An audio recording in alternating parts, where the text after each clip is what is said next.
Chapter 242. Unexpectedly, an old friend, the village chief, also saw that person when he came out. He frowned slightly, but he still said to him patiently, "It's already so late.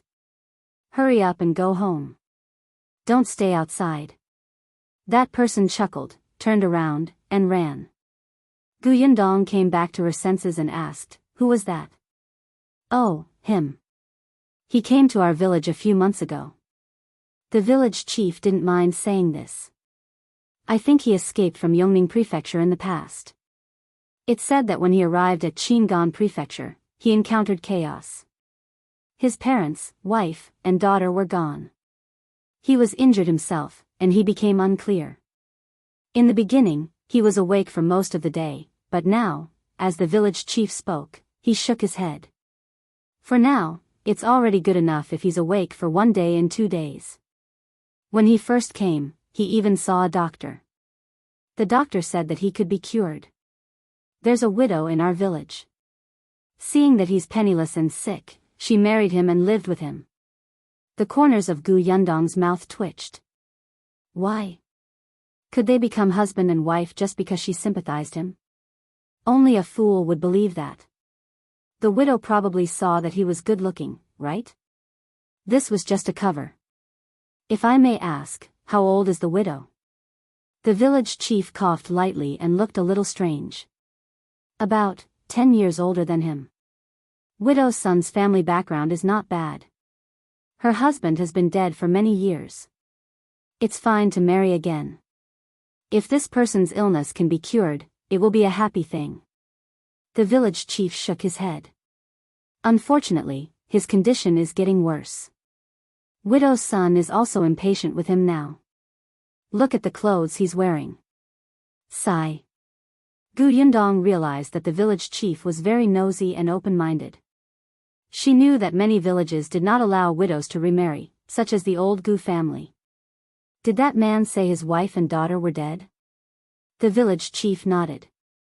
Yes, he said it when he was sober. He was quite sad. "You seem to be very curious about his affairs. Why? Do you know him?" Yundong shook her head decisively. No.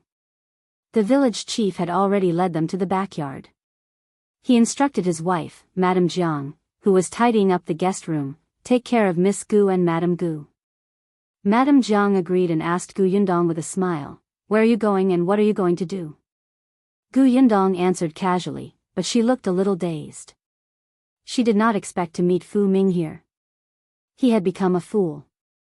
Although her mother was also ignorant, her mother only did not understand and think about some profound things. As long as others explained it to her in a simple manner, she would be obedient and do it. However, the Ming just now had a silly smile on his face. He was like a person who could not take care of himself. There was also the matter of his parents, wife, and daughter dying. She did not expect that the last time she met her aunt would be that time outside Qingan Prefecture City.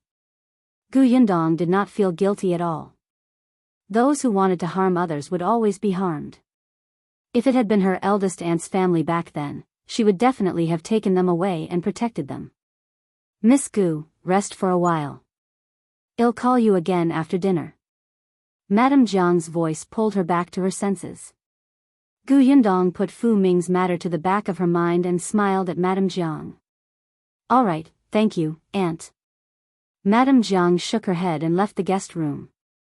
However, as soon as she left the house, she immediately ran to her room to look for her man in a hurry, looking mysterious. Chapter 243. Gossip couple. The village chief was happily eating peanuts with the money Yundong had given him. When he saw his wife enter, he only raised his eyes slightly. "Have you tidied it up over there?" All right. Madame Jiang waved her hand and sat on the brick bed. She reached out and snatched the money from his hand before putting it away. The village chief wanted to say something, but he immediately stopped when she glared at him. Madame Jiang, on the other hand, was in high spirits. She leaned close to his ear and whispered, "Do you know what I found?" "What?" "Wasn't that Miss Gu the one who kept talking to us just now?" Her mother had been standing at the side and didn't speak. At first, I thought she was a mute, but I didn't expect. She pointed at her head. There seems to be a problem here. The village chief sat up straighter in surprise. Really? However, he shook his head slightly. It doesn't look like it. She's dressed neatly and cleanly. When she doesn't speak, she's like a quiet noblewoman. She's not at all the same as that half-wit who just came to our village.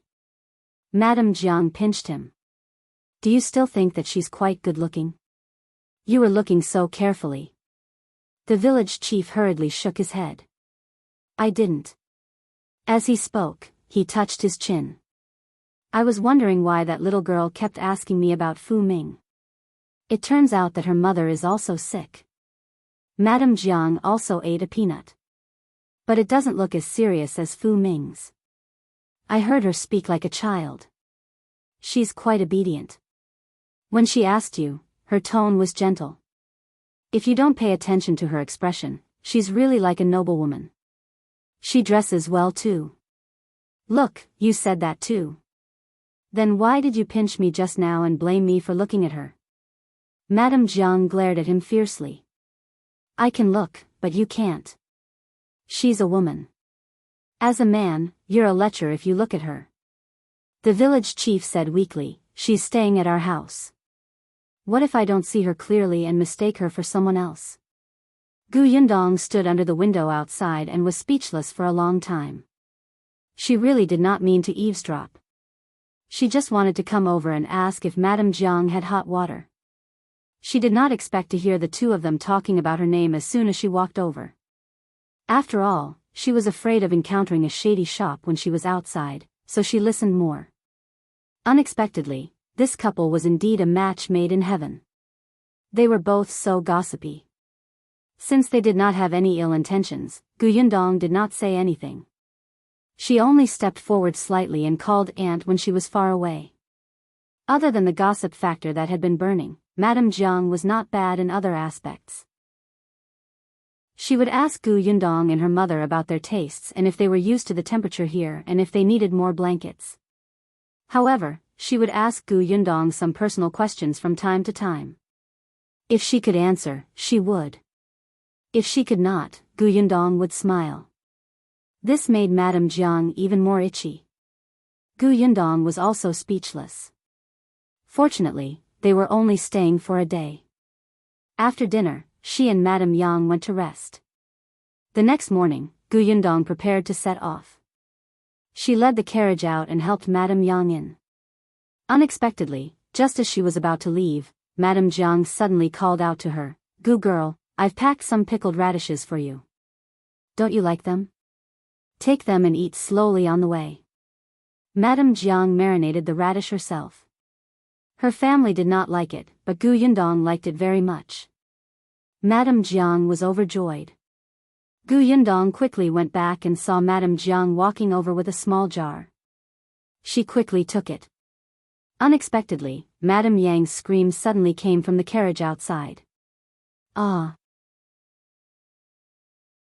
Chapter 244. In your Uncle Yundong's heart skipped a beat. She retracted her hand and ran out, lifting the curtain of the car. Madame Yang was huddled in the corner of the carriage, looking at a sloppy man squatting opposite her in horror. The man's back was facing the door. Yundong did not even look at him and pulled him down. With a thud, the man fell to the ground with a heavy thud.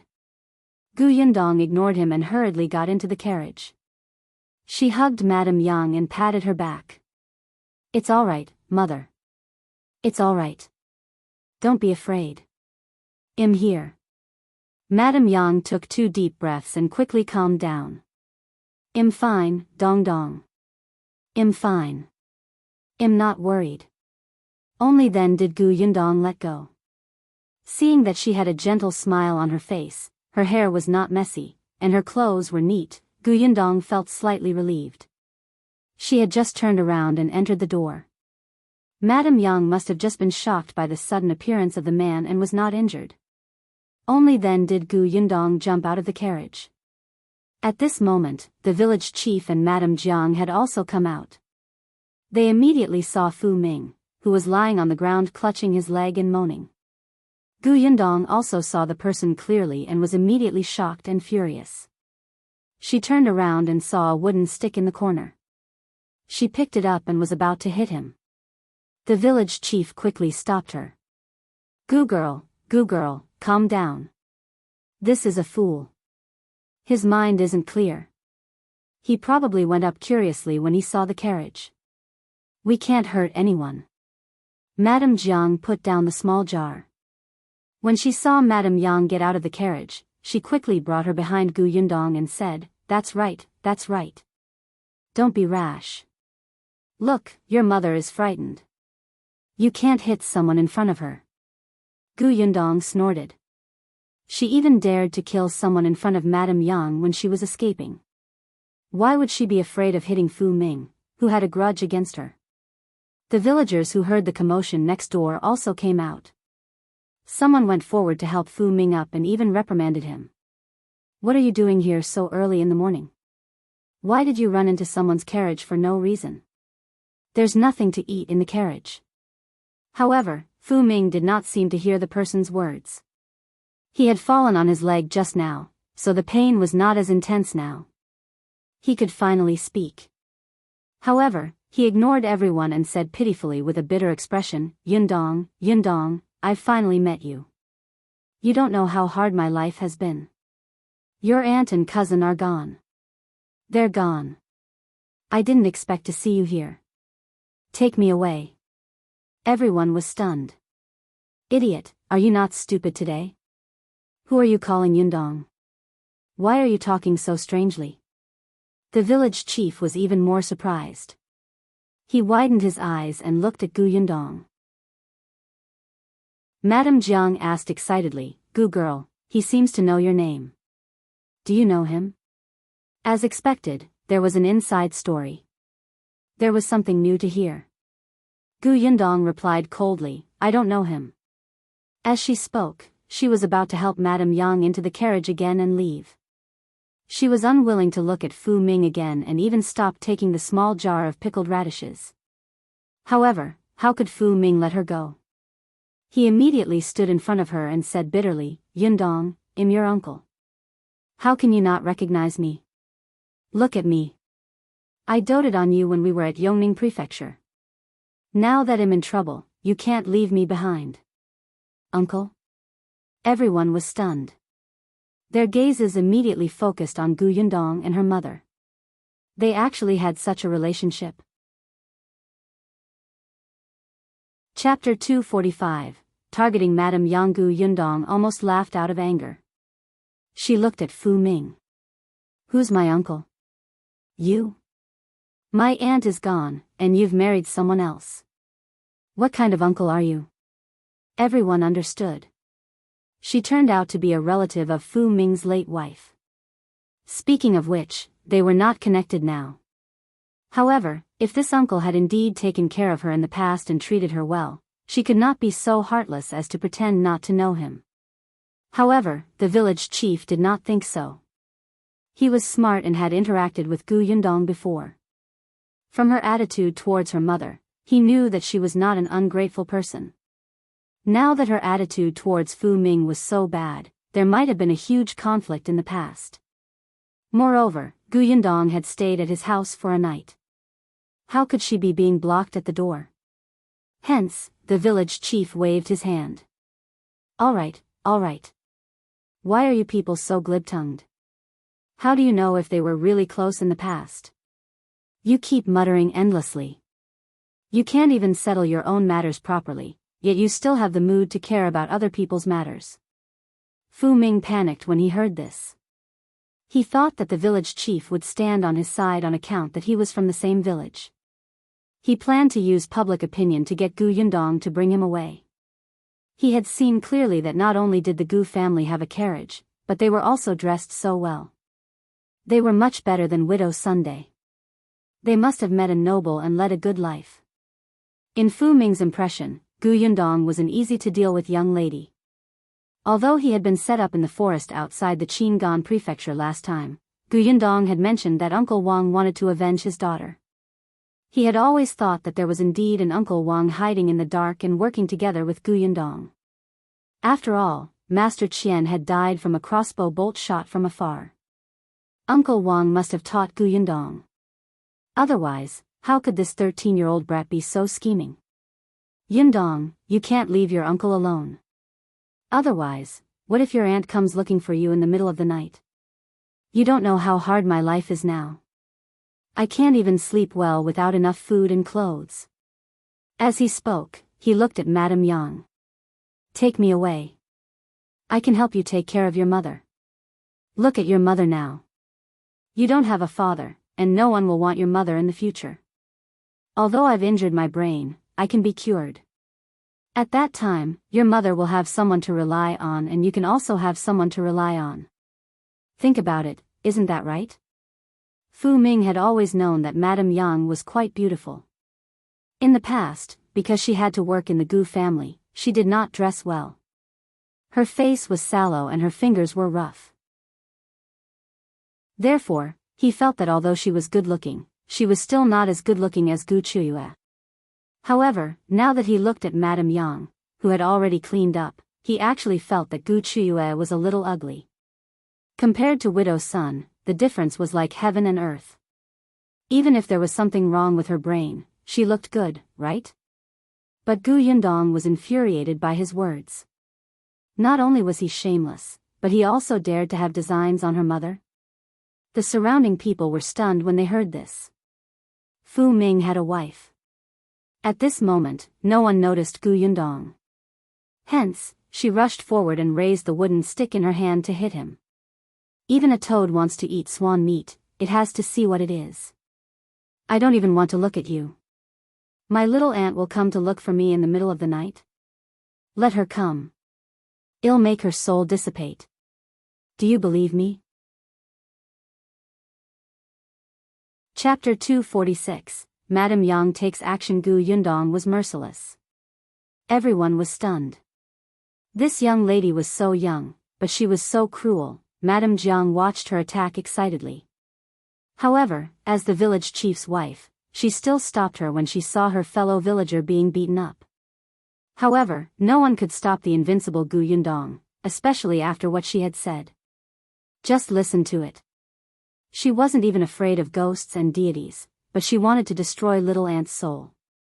How much hatred did she have? Fu Ming dodged left and right, screaming in pain as he spoke. Help! Hurry up and stop her. She's crazy. She's just like her mother. She's crazy. As he spoke, a villager with a hoe came over. He quickly went forward and snatched the hoe from him. He turned around and smashed it on Gu Yundong's head. You don't know what's good for you. Then go to hell. Gu Yundong sneered.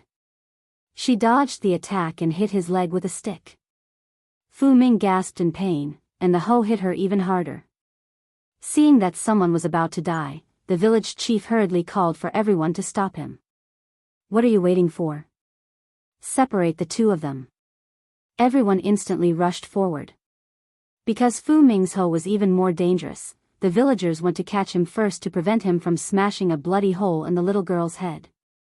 At this moment, Gu Yundong hit him hard between his legs. Everyone was speechless. It felt so painful. All the men present subconsciously clamped their legs together and gasped, their faces turning pale. Fu Ming's hoe had also been taken away by the original owner. He could only hold a certain spot and roll on the ground in pain. He was already in such a miserable state, so naturally, no one went to catch him. They even took 2 steps back, feeling that it didn't hurt so much anymore. Gu Yundong was also held back by Madame Jiang and the others. A woman reprimanded her, "What's wrong with you, girl? You're so ruthless. You hit someone with a stick and even hit their crotch. How old are you? You're too shameless. F***ck, where did this B***tch come from?" Gu Yundong suddenly turned her head and glared at that person. The woman was so frightened by the coldness in her eyes that she let go and took a step back. However, when she thought about it, she felt indignant. This was her village. What was going on if she was frightened by a 10-year-old girl? Why are you glaring at me? Am I wrong? No matter what, he's still your elder. Didn't you? The woman didn't dare to say anything else. In the end, she muttered and left. Fu Ming is right.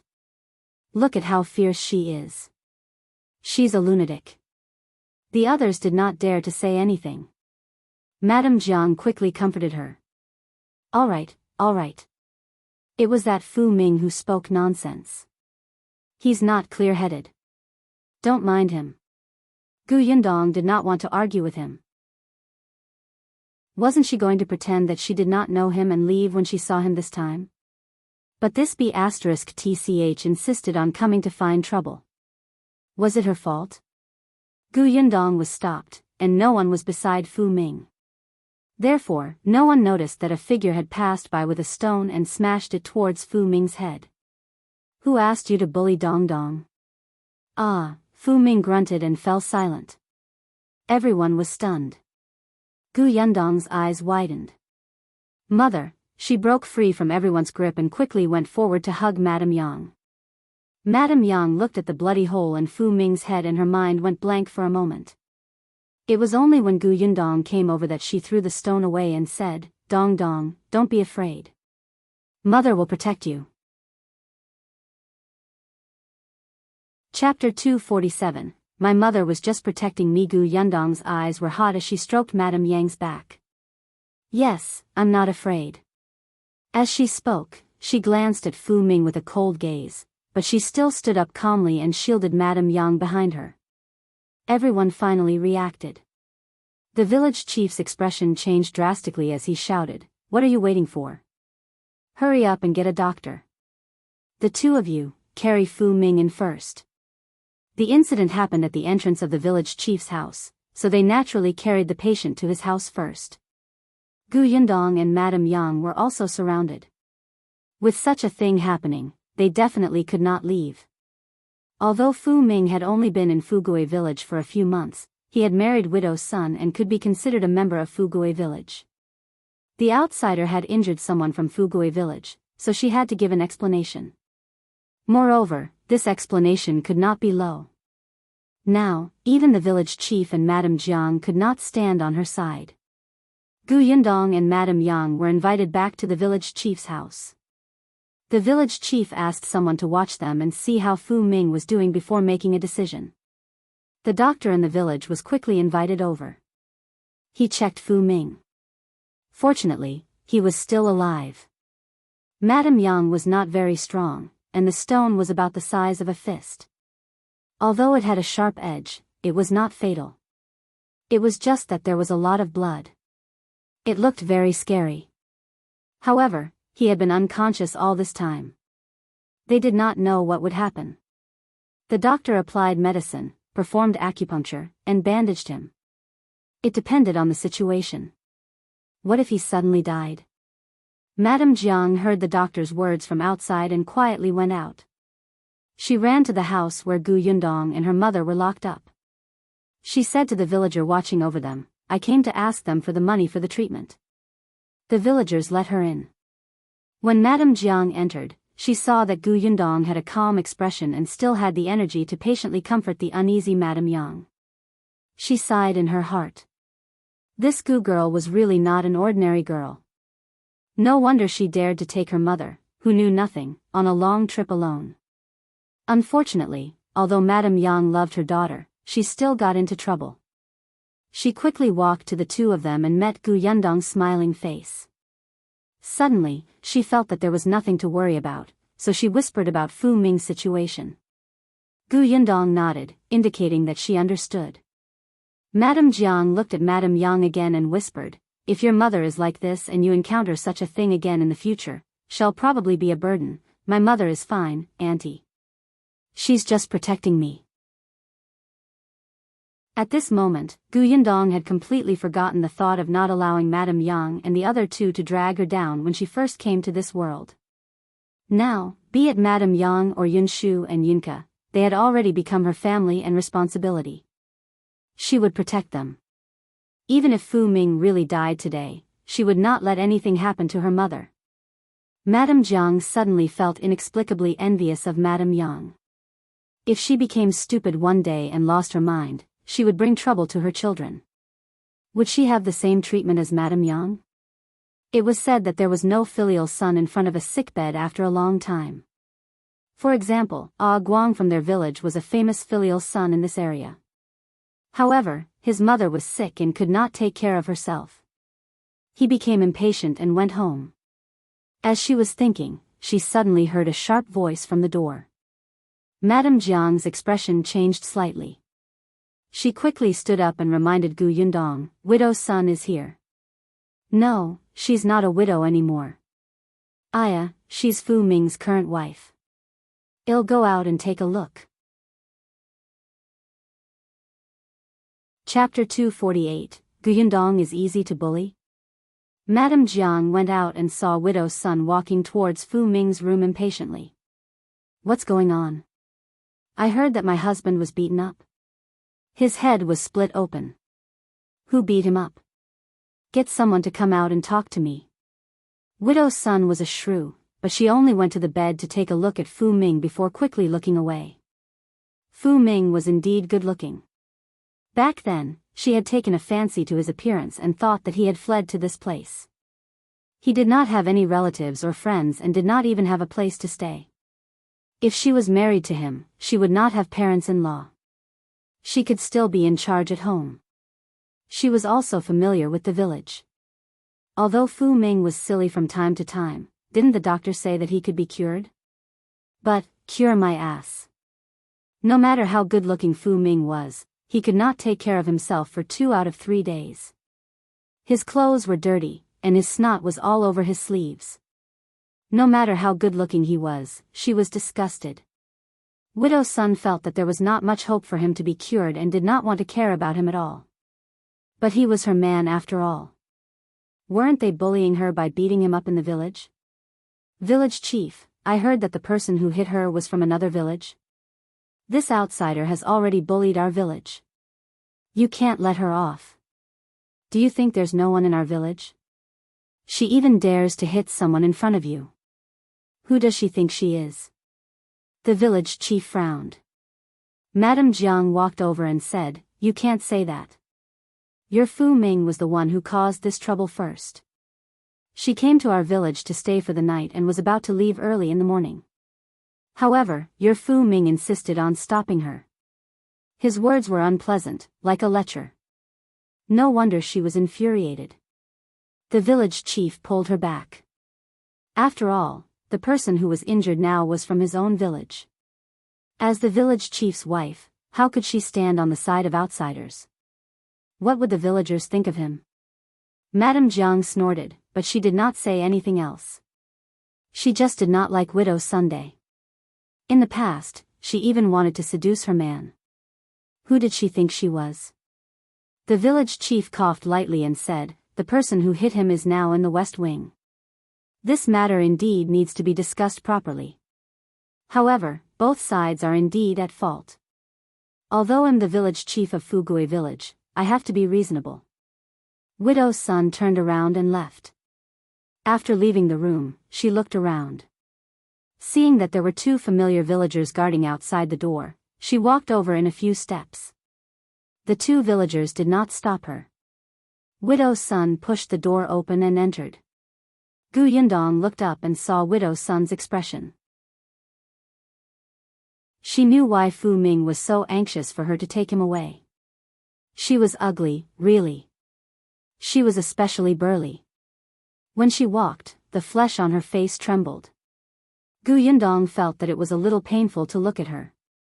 No wonder she wanted to find someone like Fu Ming. She probably had no other choice. When Widow's son arrived, she had heard that the mother and daughter were the ones who hit her man. The younger one was only in her teens, and the older one had a problem with her brain. Fu Ming's head was smashed by that big one, but it didn't look like she had much strength. Otherwise, he would have been smashed to death. Widow's son smiled in satisfaction when she saw the 2 of them. All right, it was obvious that these 2 people were easy to bully. She turned around and was about to close the door. The 2 villagers looked at each other and quickly said, "Auntie son, why don't we ask the village chief to make a decision?" "What decision?" This is between our families. They smashed my man. I'll talk to them about compensation. Don't be a busybody. Get lost. She pushed the two of them away abruptly and closed the door. She even deliberately bolted it. Chapter 249. Blackmail. Gu Yundong narrowed her eyes at her. Widow's son had a scheming smile on her face. Her eyes were narrowed into a line, as if a lump of fat had been pressed into a crease. Widow's son walked around the mother and daughter. Gu Yundong was not afraid of her, but Madame Yang closed her eyes and hugged her daughter tightly. Widow's son was even more satisfied when she saw her like that. Seeing that the atmosphere was about right, she brought a stool over from the side and sat opposite the two of them boldly. She slanted her eyes and said, "I heard that you injured my man severely. That won't do. He's the only strong laborer in my family. The doctor said that he'll have to lie in bed for at least half a year with his injuries. Without him in this half a year, how can we live?" Gu Yundong found it funny as she comforted Madame Yang. That was not what Madame Jiang had told her previously. Then how do you want to resolve it? Widow's son chuckled. Of course you have to pay some money. She knew that this mother-daughter pair had driven a carriage over. Although her family's conditions were not bad, they could not bear to use money to buy a carriage. At most, they would buy 2 caddies of meat to eat. Looking at what the two of them were wearing, although it was not silk or anything, it was still beautiful. Widow's son was already thinking about how much they should compensate. Let me tell you, this is Fugui village. The old and young masters of Fugui village are all united. We definitely won't allow outsiders to bully the villagers. You injured my man so badly today. Without my approval, you won't be able to leave this village. I'm not that unreasonable. As long as you talk nicely and apologize, compensate, and satisfy me, you can leave safely. So, let's calculate now how much silver you have to compensate. Gu Yundong did not say anything and allowed her to speak. Look, my man is a capable man. He's the head of the field and can handle small businesses. Therefore, in half a year, he can at least earn 20 to 30 taels of silver for the family. Let's take the middle amount and treat it as 25 taels. This 25 taels can't be reduced at all. How about this? I think that the carriage will be worth 5 taels of silver. After all, it's already old. Other than this, there's also my man's medicinal money. He has to be nourished after losing so much blood. At least a chicken will be stewed every 5 days. It's at least 50 taels of silver here, don't you think? Gu Yundong smiled. That much? Not much. From the looks of it, you can take out 70 taels of silver, right? Widow's son's expression became fierce. You almost took my man's life.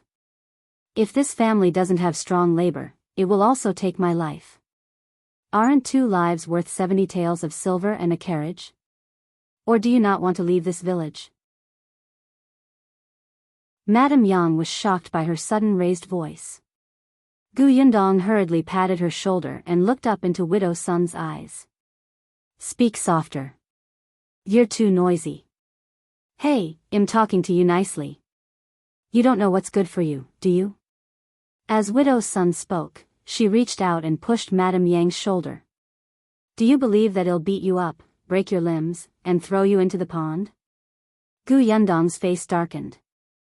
She let go of Madame Yang and stood up, pushing Widow's son away.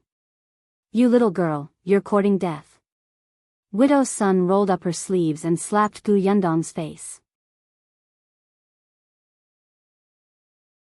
Chapter 250, Counter Blackmail. Gu Yundong kicked her knee. Widow's son stumbled and fell to her knees. Gu Yundong took the opportunity to cover her mouth to prevent her from calling out to the person at the door. Then, she kicked her twice and placed a dagger on her neck. Widow's son held her breath. She had wanted to grab Gu Yundong's hand but did not dare to move. The dagger was cold and sharp. If she had moved a little, her neck would have bled. At this moment, there was a knock on the door and Madame Jiang's voice. Widow's son, don't mess around. Come out and talk. Auntie, we're fine. Well, go out in a while. Gu Yundong spoke first. She let go of Widow's son's mouth and wiped her saliva on her clothes in disdain. She said to Widow's son, who was about to say something, "Don't scream. If you scare me, my hands will tremble uncontrollably." Widow's son wanted to nod, but she did not dare to. She could only say softly, "Don't be rash. Killing is illegal. You will go to prison. Think about it. You're still so young. If you go to the prison, it will be difficult for you to get married in the future." Gu Yundong nodded seriously. "Isn't that so? So eat this." Before Widow's son could understand what she was saying, she felt as if something had been stuffed into her mouth. Gu Yundong's knife approached and she lifted her chin. She swallowed it. Then, hers eyes widened. What did you feed me?" "Poison my lisu. Omnipotent medicine." Gu Yundong had already moved the dagger away. Widow's son hurriedly bent down and grabbed her throat. She vomited for a long time, but her face was red and she could not vomit. She looked at Gu Yundong with reddened eyes. "You want to kill me?" "Of course not. I have no grudge against you. I was just frightened by you. I was afraid that the villagers would not let us leave, so I could only poison you first and treat you as a hostage. When we leave, I will naturally tell you the way to detoxify the poison." Widow's son opened her mouth and wanted to call the people outside, but she was afraid of death. What if she angered this person and this person didn't tell her how to detoxify the poison? Gu Yundong looked at her expression and confirmed that she was a person who was very afraid of death. Previously, when Chang Fu was fed with my lisu, he would at least be suspicious. It took her a few scares to bend him. However, when she said that it was poison, the one in front of her immediately believed her without any doubt. Widow's son glared at Gu Yundong angrily. "I didn't expect you to be so vicious at such a young age. We're outside. If we're not vicious, wouldn't we be bullied by you just like before?" Gu Yundong squatted in front of her. "Now, it's time to talk about my compensation. What compensation do you want?" "Look, we were supposed to leave early in the morning, but your man stopped us and delayed us. My time is very precious. You have to compensate me. He even went crazy and wanted to smash me to death with a hoe. I'm still so frightened that my heart is beating wildly. You have to compensate me. Also, you threatened and pushed my mother just now, scaring her. You must compensate for that too. I'm kind-hearted and don't want much. Just take out all the silver on you." She couldn't possibly go to Widow's son's house. She didn't have the time. Widow's son did not want to give it to her, but she was poisoned. When Gu Yundong said that the poison would act up in half an hour, she hurriedly took out the silver from her sleeve. Gu Yundong frowned and looked at the 5 taels of silver in her hand. "What else?" "No, that's all." I'll get it right away." 1. Chapter 251. Fu Ming wakes up. Gu Yundong saw her sitting on the ground, pressing down on the fat on her stomach. She took off her shoes with some difficulty and took out a banknote worth 5 taels from under her shoes and handed it over. Gu Yundong was speechless. Damn it, her eyes hurt from the smoke. Madame Yang quickly went forward and covered her nose. "Dong Dong, come here. She's releasing poison." Gu Yundong felt that her mother's words were very vivid. She immediately waved her hand. "Keep it well. I don't want it. It was too smelly." There was nowhere to put it. Widow's son hurriedly stuffed the banknotes back into her shoes and put them on. Gu Yundong frowned. She had spent so much effort and wasted one of her Mylisu pills, but she had only received 5 taels of silver. Widow's son glanced at her. You can give me the antidote now, right? What are you thinking about?" Gu Yundong snorted. "Get up. Go out and tell the others to let us go. When we leave safely, we will naturally tell you the way to detoxify the poison." Widow's son was angry, but she did not dare to say anything. She did not know if it was a psychological effect. She felt that her body was in so much pain. Could it be that there would be other pain before the poison acted up? She did not dare to delay and hurriedly got up to open the door. Just as the two people at the door were wondering why there was no movement inside, they saw Widow's son come out with a dark expression. The village chief and Madame Jiang were also outside. Seeing her come out, Madame Jiang hurriedly entered the house to take a look. Yundong was bringing Madame Jiang out. Seeing that the two of them were fine, she heaved a sigh of relief. On the other side, the village chief was lecturing Widow Sunday. I've already said that he'll handle this matter. Why are you adding to the mess? Since you don't care about me as the village chief, don't look for me in the future. Widow's son quickly smiled and said, No. I was just thinking that this is a small matter. I'm looking for them to discuss how to resolve it. Look, it's settled now. We've already agreed. Village chief, quickly let them go. I heard that they're in a hurry. The village chief, what the hell? Madame Jiang was speechless. Was Widow's son trying to seduce her man again? She was smiling so fawningly. She glared at Widow's son and hurriedly asked Yundong, she didn't bully you? Yundong shook his head. No, Andy's son is still very reasonable. We told her what happened and apologized. She especially understood that it was not easy for us two weak women. She knew that we have urgent matters to attend to, so she said that she would explain to you personally and not pursue the matter. Widow's son could not help but tremble. Apologize? Weak women? This brat was too good at acting. Madame Jiang had a complicated expression. Was Widow's son a reasonable person? Yundong nodded affirmatively. That's right. It's already been half an hour. If we don't leave now, we won't be able to make it to the next town. Madame Jiang was puzzled. They had delayed more than half an hour, right? However, when Widow's son heard that, she suddenly became anxious. That's right. Two women can't sleep in the wilderness. It's not safe. Let them hurry up.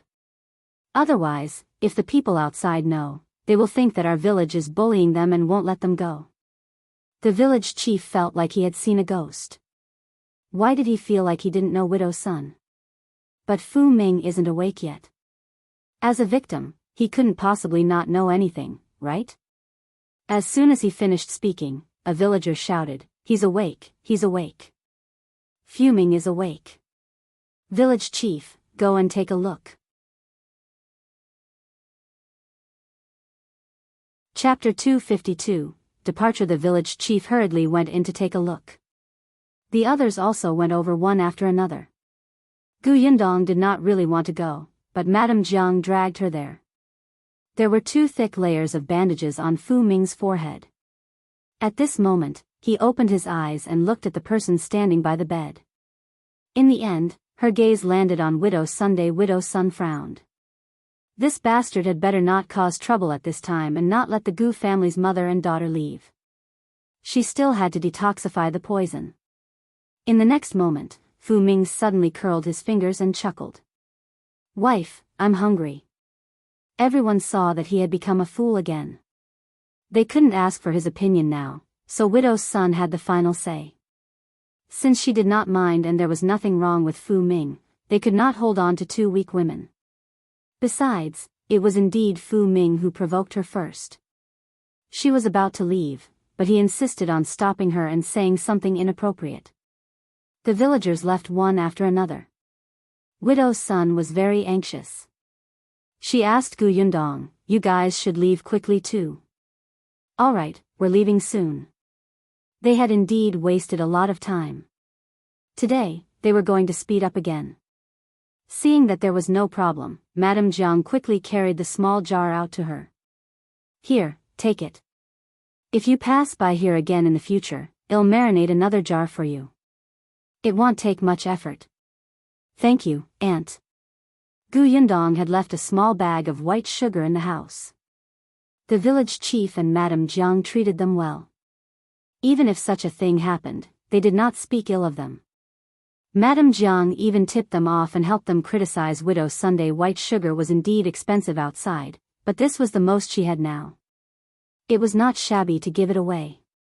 Widow's son was extremely anxious.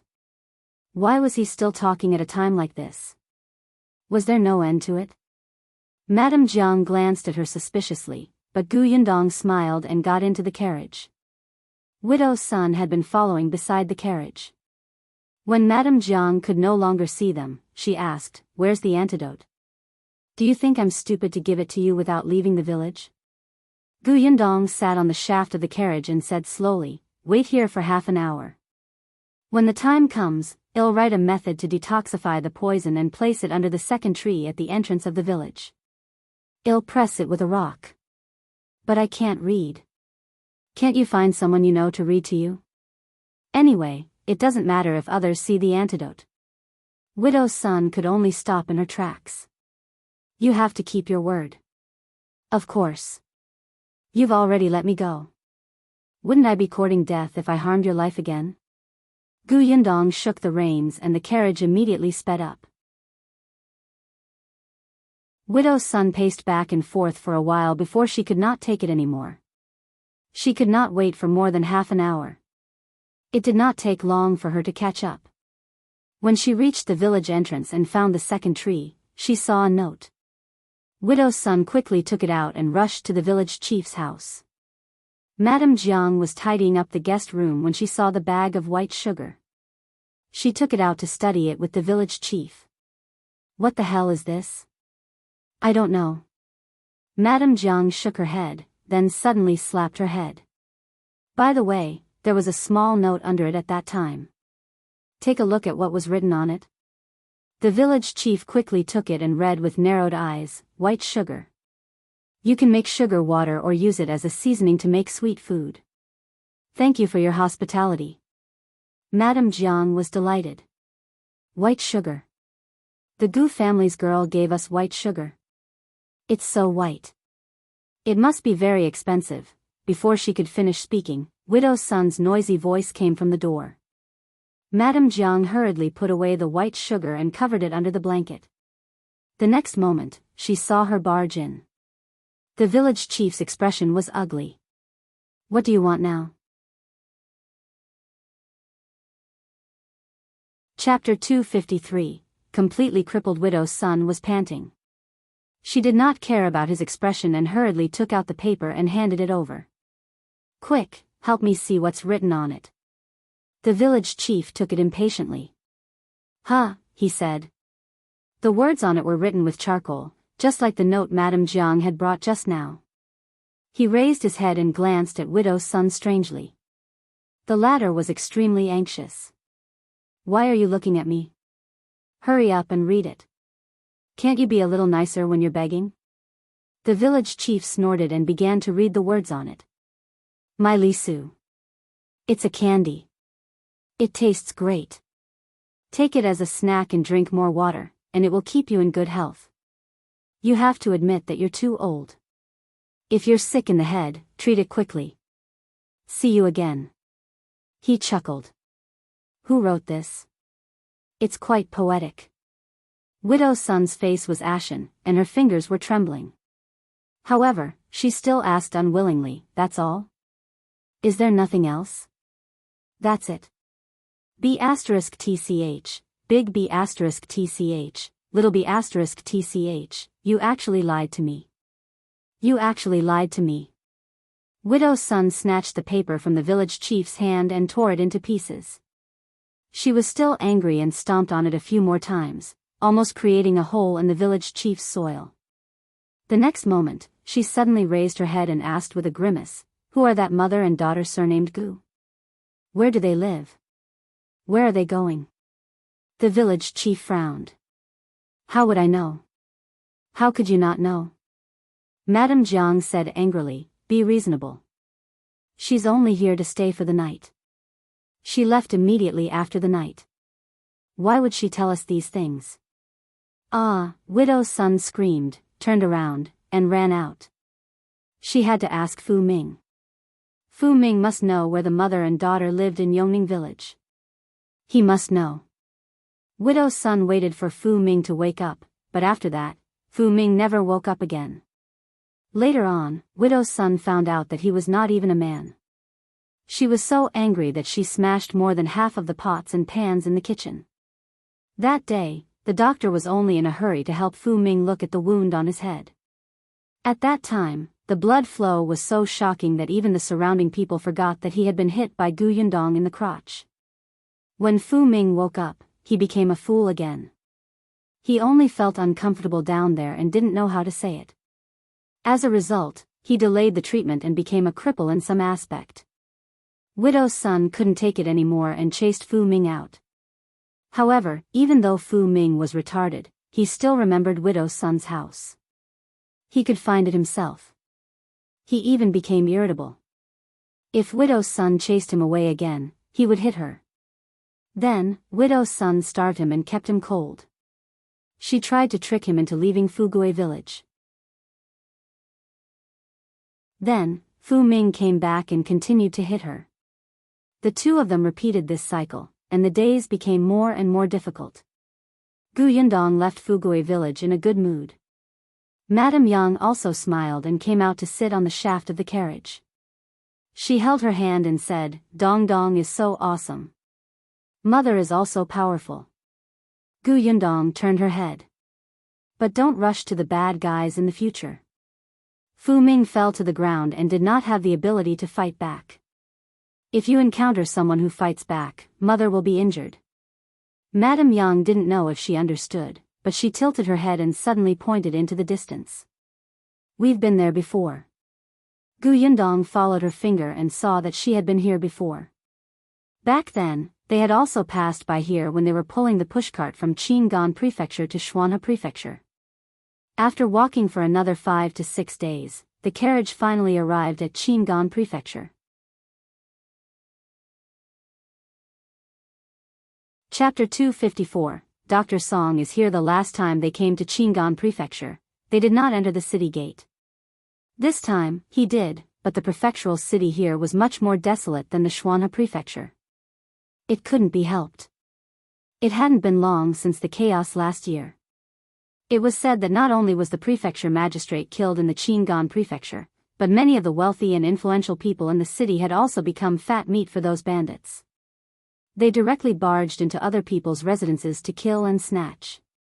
The civilians were even more in trouble.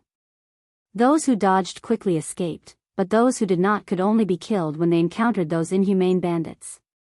The refugees only snatched things, but it was also easy to get into conflicts. Many of them were killed or injured. That chaos had caused the Qingan Prefecture to suffer heavy losses. Yundong led the carriage all the way and saw that many shops on the street had been destroyed and had to be renovated. There were many stalls along the way. Yundong bought some food for Madame Yang and inquired about the location of Huimin Medical Center. Huimin Medical Center seemed to be quite famous. Soon, someone pointed ahead and said, "Walk to the end here and turn left. You'll reach it after walking for a while." Yundong thanked him and sped up. She did not know if Dr. Song was in Qingan Prefecture. She hoped that he had already arrived and that he had not left. When they arrived at Huimin Medical Center, Yundong saw that there were many people waiting outside. A waiter saw her and quickly asked her to park the carriage at the side before queuing up. Yundong saw that her carriage was blocking the way, so she quickly led it to the side and parked it. Then, she brought Madame Yang to the shop assistant's side. "Little brother, I'm looking for the shopkeeper of your medical center." The waiter was stunned for a moment. He looked at Yundong, who was half a head shorter than him. "Little brother?" The shop assistant tried his best to ignore the way she addressed him. He coughed lightly and said, "Who are you? Why are you looking for our shopkeeper?" "I came from the Shuanhe Prefecture. Doctor, he introduced me." As he spoke, Yundong took out a letter from his sleeve. "This is Dr. He's personal letter." The shop assistant knew that there was a Dr. He in the Shuanhe Prefecture. He had been here last time. He hurriedly led Yundong inside. "Wait here for a while. I'll go look for the shopkeeper. With that, he took Gu Yundong's letter and ran to the backyard. After a while, the shop assistant came out. Our shopkeeper invites you in. Follow me. Gu Yundong brought Madame Yang and followed the shop assistant into the backyard. The manager of Huimin Medical Center was a middle-aged man in his 40s. He was holding a herb in the backyard and talking to a doctor. Seeing them come over, the shopkeeper asked the doctor to go to the front hall first. I've read Dr. He's letter. I know why you're here. The shopkeeper let them sit. He glanced at Madame Yang and asked, the patient is this madam, right? Madame Yang hid slightly behind. Dr. He's letter was not very detailed. After all, he was not very familiar with Gu Yundong. He only asked the shopkeeper to help if he could. It would be good if he could fulfill Miss Gus' filial piety. However, if Dr. Song did not agree, he could not force him. The shopkeeper was just a middleman and a matchmaker. Yes. Gu Yundong held Madame Yang's hand and asked anxiously, is Dr. Song in Qingan Prefecture? The shopkeeper saw her subtle movements and sighed in his heart. Dr. Song is in Qingan Prefecture, but what? Gu Yundong quickly asked. Chapter 255, Familiar Child. The shopkeeper said, it's just that I don't know where he is now. Seeing Gu Yundong frown, he said, he went to treat a patient. I heard that he's an important patient. I can't ask where he lives. Gu Yundong heaved a sigh of relief. It was fine as long as he was still in Qingan Prefecture. When will he be back? That's hard to say. The shopkeeper shook his head. Dr. Song arrived the afternoon before yesterday. He just came to get some medicine and left. He didn't even have the time to take a break or drink a cup of tea. He hasn't come back since the afternoon before yesterday. Gu Yundong frowned. So long? But don't worry, Dr. Song's things are still in Huimin Medical Center. He will definitely come again. Gu Yundong pursed his lips. It seemed that she could only wait. She looked up at the shopkeeper, pursed her lips, and took out a bag of white sugar from her bag. Thank you for telling me this, Shopkeeper Chow. Please accept this as a thank you gift. Shopkeeper Chow quickly refused. I can't accept this. I just read Dr. He's letter and said a few words. Halfway through his sentence, he suddenly stopped and his gaze landed on the white sugar in the bag.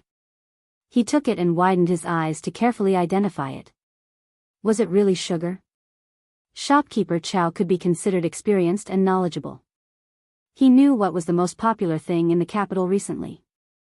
It was the white sugar made by this imperial court. It was said that the influential families in the capital had gone crazy fighting for it. Nowadays, this thing did not only mean that you were rich, but it also represented your status. This was because this thing was rare. Those young masters and young ladies in the capital were all competitive. Today, at the banquet, those who were admiring the flowers and serving pastries had to say that the cake was made of rare white sugar. The sweeter it was, the more it meant that your family was powerful. The owner of Huimin Medical Center had also bought some. However, there were many Huimin Medical Centers in Dajiang. If each family got a little, they wouldn't even have a chance to feel the sweetness. Shopkeeper Chow had kept the white sugar very well, but he did not expect this girl to take out a bag with one hand. There should be at least 2 caddies inside, right? If this girl gave him money, he really wouldn't accept it. But sugar, Shopkeeper Chow was in a dilemma. Gu Yundong naturally saw the change in his expression, so she added, actually, I still want to ask Shopkeeper Chow for a favor.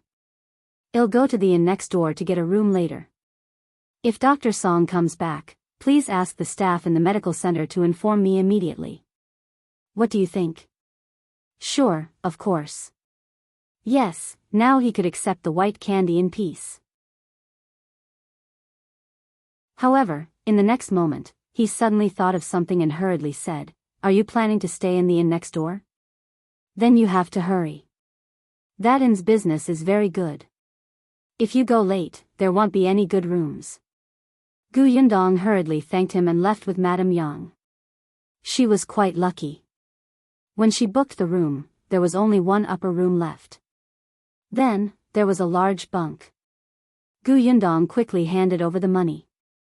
Just as it was settled, someone asked about the room. She heaved a sigh of relief and brought Madame Yang upstairs with the waiter. As soon as she entered the room, she put down her bag and asked Madame Yang to wait for her here. She went to the medical center again and told shopkeeper Chow her room number. At the same time, she brought the carriage to the stable of the inn. Then, she walked back to the hall and asked the waiter for a meal to send to her room. Unexpectedly, as soon as she entered, she saw a familiar child.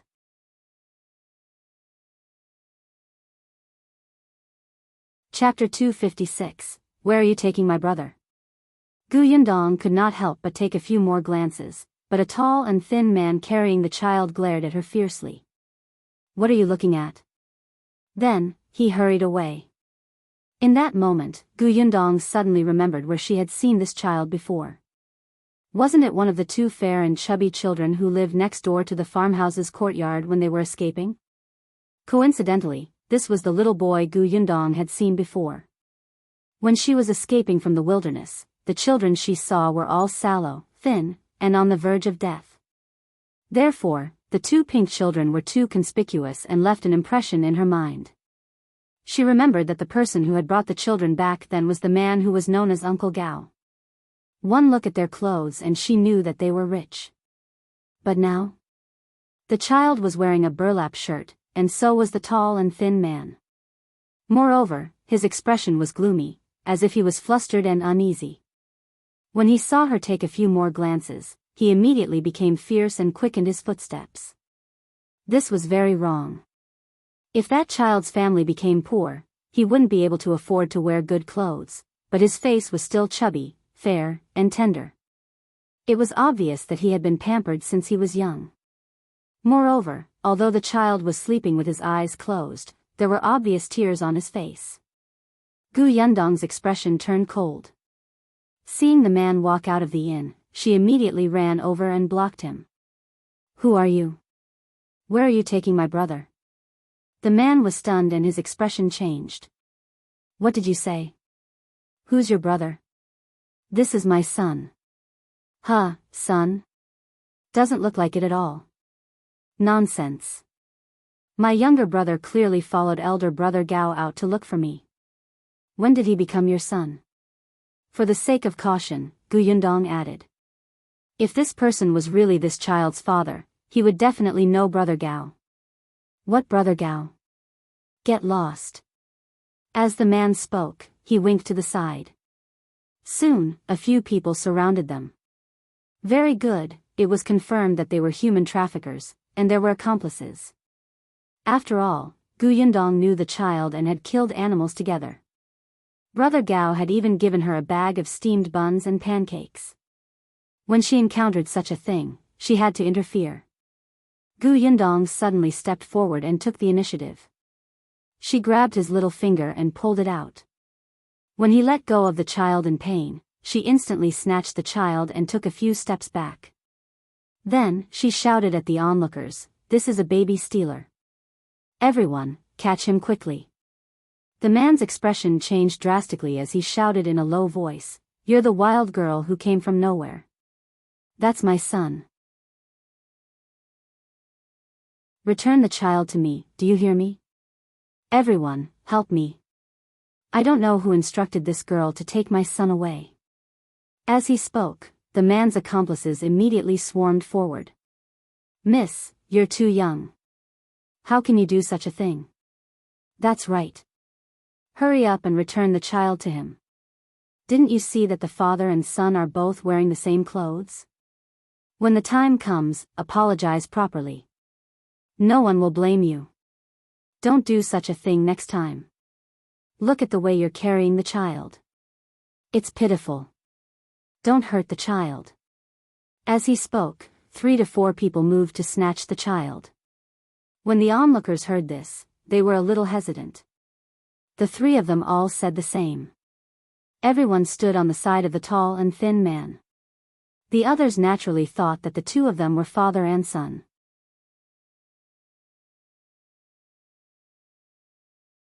Chapter 257, Captured. Gu Yundong frowned and kicked a middle-aged woman who had come to snatch the child away. The other three were stunned. The tall and thin man's face flashed with ruthlessness. He gave them a look and the three of them came over at the same time. Some held her hand, some hugged the child, some pulled her hair, and some pinched her arm. But before these people could touch her, Gu Yundong nimbly bumped into the weakest-looking person and kicked him between his legs. That person immediately bent down in pain. Gu Yundong flashed past him and ran into the inn. She said to the people present who still did not understand, "These people are all in cahoots. They're the ones who are kidnapping. If you don't believe me, report it to the officials. I'll wait in this inn for the officials to arrest me." The waiter in the inn suddenly came back to his senses. This girl was their guest and had brought her mother, who seemed to be a little silly. From her gentle and polite words, it was obvious that she was knowledgeable. She asked him to help take care of her mother, and she was exceptionally friendly with a smile. She even tipped him a tael of silver.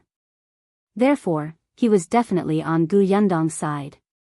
He immediately reached out to block Gu Yundong and said to the few people who had run up to snatch the child, "This lady is staying here. But you're not a guest of our inn, right?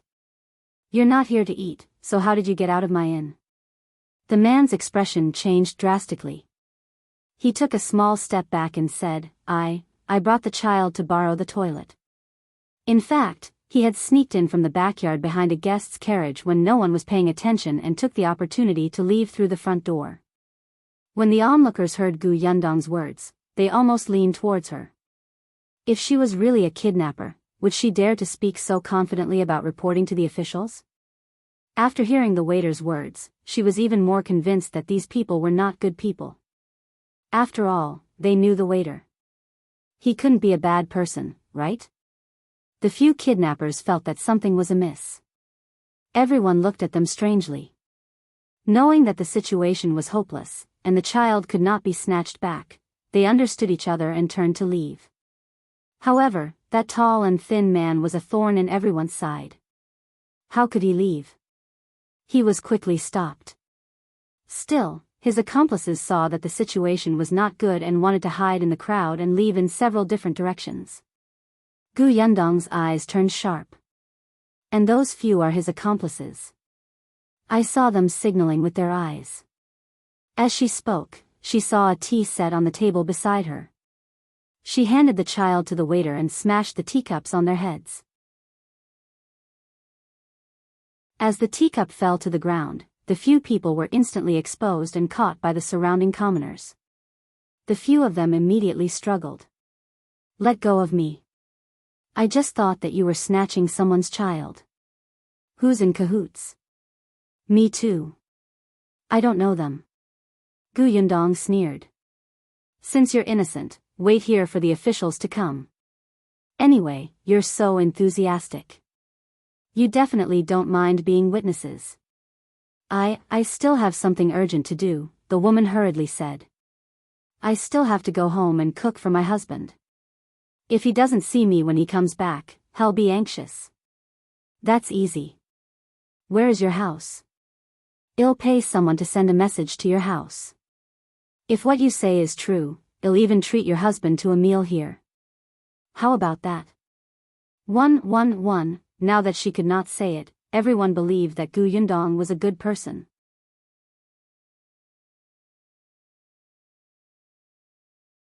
Chapter 258. Awake. Gu Yundong looked down at the child in the waiter's arms. She took the child and said to the waiter, "Please help me find a doctor from the Huimin Medical Center next door. I'm worried that this child has been drugged by them." The waiter nodded repeatedly and turned to run. "I'll go now." The shopkeeper, who had been silent all this while, also said, "Till get someone to find the officials." "Miss, don't worry.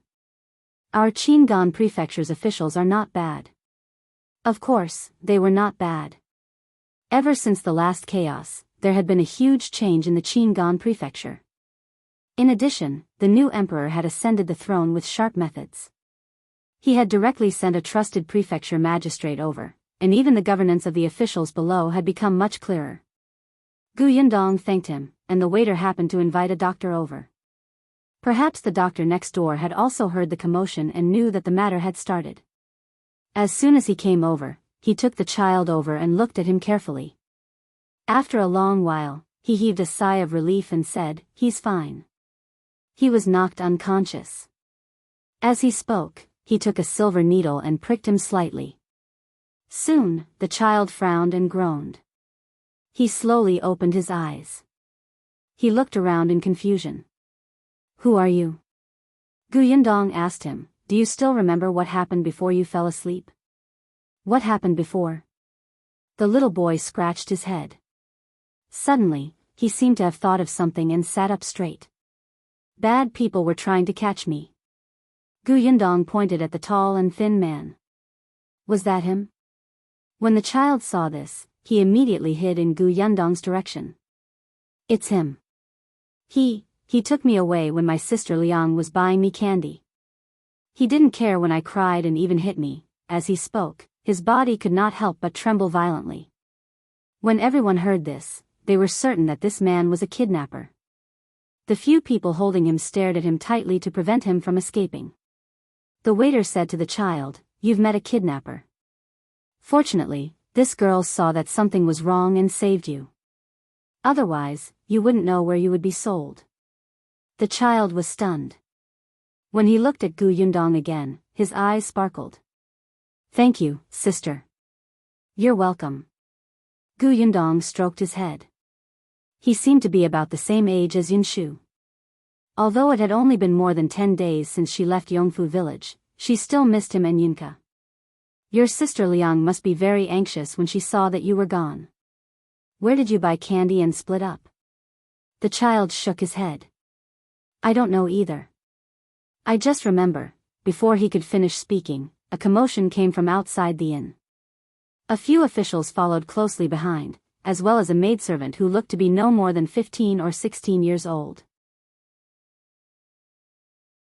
When the maidservant saw the child, she immediately cried tears of joy. "Young master, it's really you. Young master, this is great. Sister Liang."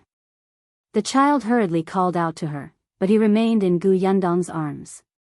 Liang Jing wiped her face. As soon as she realized that the child was gone, she searched nearby, but she couldn't find him at all. She quickly went to the government office to report the case. Fortunately, the government office was not far away. Unexpectedly, she happened to encounter someone who came over to report a matter.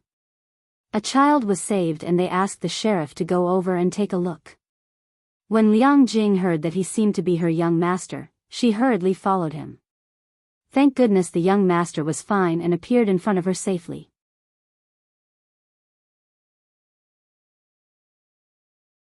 Chapter 259, Dr. Song is back. The shopkeeper had already told the official what had happened in detail.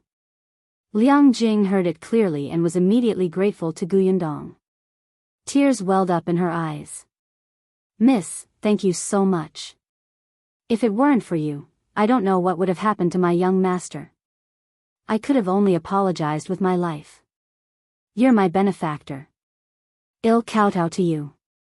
Yundong was shocked and quickly reached out to pull her back. "Don't. I'll help anyone when I see injustice. If you're grateful to me, pay the doctor's consultation fee." Liang Jing was stunned and did not know whether to laugh or cry. She quickly took out her money bag. "Yes, of course." She paid the doctor before thanking Yundong again and again. The leader of the officers also laughed out loud. "Miss, you're right. When you see injustice on the road, you have a chivalrous heart. This time, not only does this child's family have to thank you, but we also have to thank you. You don't know, a few days ago, on the night of the Lantern Festival, kidnappers appeared to specialize in abducting children. These few days, we've been looking for them. We've finally found these bastards." As he spoke, the officer kicked the tall and thin man hard. "Bastard, you still dare to glare at me." Previously, someone reported that the kidnapper had a mole on his nose. This person is you, right? Come back to the office with us and tell us where the other children are. Let's go. The official waved his hand. And the few of you, don't shout that you're innocent. Well, know if you're innocent when you go to the government office. Take them away. Then, he said to Gu Yundong, Miss, are you coming too? Gu Yundong thought about how she still had to wait for Dr. Song and Madame Yang was alone upstairs. How could she leave in peace? She knew that it would take a lot of time for witnesses to record their statements in the modern world, let alone here. They would probably have to argue repeatedly. After thinking for a moment, she said to the officer, I'm really sorry. I can't leave this place now. The waiter saw what happened just now. Can I ask him to make a trip on my behalf? You can ask him if there are any details you need to know. I'm staying in this inn. If there's anything that needs my help, I'll go over. The officer saw that she was in a difficult position and thought about it. He felt that it was not a big problem, so he nodded. All right. Then, he left with the kidnappers. As the victim, the child was also carried by Liang Jing. The crowd gradually dispersed, but there were still many people who nodded at Gu Yundong. Gu Yundong could not wait to go upstairs.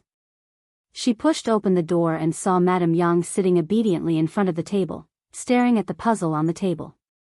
Gu Yundong had unintentionally found it in her storage. She did not know when she had put it in, but it was a very simple wooden jigsaw puzzle. The image was of two cute little animals. She saw that Madame Yang was bored sometimes when she was alone in the carriage, so she took it out for her to play with. Madame Yang liked it very much. When she got it, she was overjoyed. She actually knew how to assemble the pieces, but she still couldn't bear to let it go. She enjoyed doing it repeatedly. When she saw Gu Yundong enter, she turned around and smiled at her. Dong dong, I heard that it was so lively downstairs.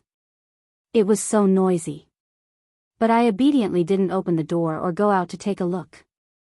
Look at how I worked. The time was short again. Gu Yundong went forward to take a look and immediately praised, Mother is getting better and better. Yes, I'll play a few more times. When I get home, I'll be able to teach Ashu and Kiki. When the time came, they would think that their mother was very powerful. It was rare for Gu Yundong to see Madame Yang with such a sense of accomplishment. She smiled and nodded. After dinner, she took Madame Yang to rest. The next morning, Gu Yundong had just packed up and was about to go to Huimin Medical Center when there was a knock on the door. She opened the door and saw that it was the staff of the medical center. The shop assistant said to her happily, Miss Gu, Dr. Song is back.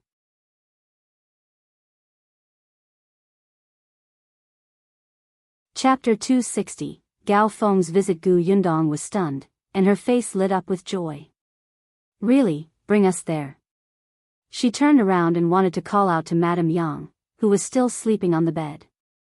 Madame Yang usually woke up earlier than her, but for some reason, she woke up from a nightmare in the middle of the night yesterday. She called out to Gu Dajiang, and it was almost dawn before she fell asleep again. The shop assistant hurriedly said, Miss Gu, our shopkeeper said that Dr. Song seemed to have come back to get the medicine. I don't know when he will leave. If we don't see him quickly, I'm afraid we won't be able to see him again. Gu Yundong could not be bothered to wake up Madame Yang. She had to see Dr. Song first and get the man to agree to treat her mother before bringing Madame Yang over. Hence, she nodded. All right, I'll go over now. The shop assistant went downstairs and Gu Yundong went out to close the door. She happened to see the waiter coming over and asked him to help watch over here. If her mother woke up, he would tell her mother that she had gone out and would be back soon. Then, she hurried to Huimin Medical Center. Not long after she left, Gao Feng carried Bai Yang in. This is the inn? The little thing in his arms nodded vigorously. Yes, yes, yes. This is the place. Gao Feng went to ask the shopkeeper, is the girl who saved this child yesterday here? The shopkeeper did not notice and called the waiter over. Coincidentally, the waiter did not see the shop assistant coming to look for Gu Yundong. He did not know where she had gone. Still, that girl said that she would be back soon. Her mother is still in her room. Feng raised his head and looked in the direction of the second floor. After some thought, he found a seat and sat down. Then let's wait here. Since she would be back soon, it shouldn't be long. Biyao was also very regretful. Why isn't Sister Gu here? I was so frightened yesterday that I didn't thank her properly. Feng lowered his eyes and retracted his coldness. He patted his head gently. It's fine. It won't be too late to thank her when we see her later. The two of them ordered some food and waited for Yundong to return. Meanwhile, Yundong was following shopkeeper Chow to the backyard. Dr. Song is looking for herbs in the pharmacy in the backyard. I'll go in and ask him later. Wait outside. After all, he had accepted a bag of white sugar. Shopkeeper Chow was still very friendly. Yundong nodded and stopped at the entrance of the pharmacy. Shopkeeper Chow went in alone and saw Dr. Song frowning as he looked at the herbs in his hand. Dr. Song, there's a girl outside who came all the way from the Shuana prefecture to look for you. She wants you to treat her mother. Song Dajiang lowered his head as if he did not see or hear Shopkeeper Chow. He only muttered something. Shopkeeper Chow could not help but swallow his saliva. He tried again and said, Dr. Song? That girl is outside. Her mother's condition is quite serious. I pity her filial piety. Aya, aren't you annoying? Why should I treat her mother? Can't you see that I'm annoyed? Get lost. Song Dajiang raised his head. He was fierce and irritable. His eyes were a little bloodshot, and he looked like he had not slept well for the past 2 days. Shopkeeper Chow was scolded badly. He wiped his face and was about to leave. However, after all, he had accepted the girl's sugar. Before he left, he still said, that girl was introduced by Dr. He from the Shuana prefecture. There's also a handwritten letter from Dr. He.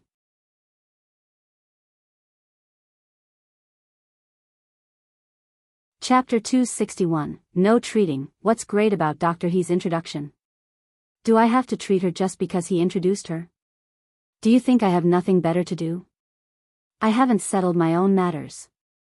No matter what illness you have, get lost and don't disturb me.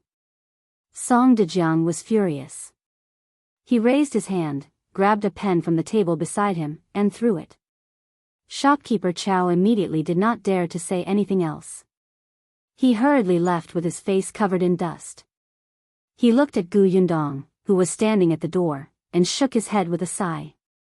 Did you hear that? Let's go. Song Dajiang's voice was so loud that Yundong naturally heard him clearly. She could not help but frown fiercely. Her mother's illness could not be delayed. She immediately wanted to go in herself. Shopkeeper Chow quickly stopped her. Don't go. Dr. Song has just returned from his important patient's house. His eyes are red. It seems that he has spent a lot of effort on the patient. He's currently thinking about the prescription and has a bad temper. At this time, he'll only be more annoyed no matter what you say. It's better to wait and think of another way. Song Dajiang was not a doctor of Huimin Medical Center. He was a distinguished guest of their boss. This guy was just a shopkeeper of a small branch. He did not dare to offend him or order him around. Yundong could only stop, but she was a little anxious. Shopkeeper Chow brought her to the front hall and waited a little longer. Later, when Dr. Song was in a better mood, he might treat her mother. Yundong simply sat in a corner of the clinic, but her eyes were fixed on the exit of the backyard, afraid that Dr. Song would leave again. How could she get him to agree? Should she just kidnap him? No, what if this old man got angry and stabbed her mother to death with a needle? Money? Dr. Song didn't seem to lack money. White sugar. It could be used. And, as a doctor, what attracted him the most were probably medical skills and herbs. It was a pity that she did not know medicine. As for medicinal herbs, Yundong's eyes were empty. Actually, she was rummaging through the spatial storage. After she dug out a pile of Western medicine, she sighed secretly. As she was thinking, Dr. Song suddenly rushed out with a smile on his face. Gu Yundong hurriedly stood up and ran over. Dr. Song, please wait. I can't wait. Song Dajiang waved his hand without looking back and ran out in large strides. Gu Yundong was so angry that she almost laughed. She did not expect this old man to be so fast despite his old age. She wanted to follow, but shopkeeper Chow came over to stop her. Gu Yundong took a deep breath. Shopkeeper Chow. I don't think I should give you white sugar. Shopkeeper Chow laughed dryly. Miss Gu, listen to my advice. Don't get into trouble at this time. From the looks of it, Dr. Song must have thought of the prescription and is going to treat his patient. If you stop him at this time, he will definitely be angry. Don't worry, Dr. Song didn't take his things with him. He will still come back. Gu Yundong pursed her lips and did not chase after him. I'll have to trouble shopkeeper Chow to inform me when the time comes. Of course, of course. Shopkeeper Chow nodded repeatedly. Gu Yundong glanced at him and was about to leave when she suddenly thought of something.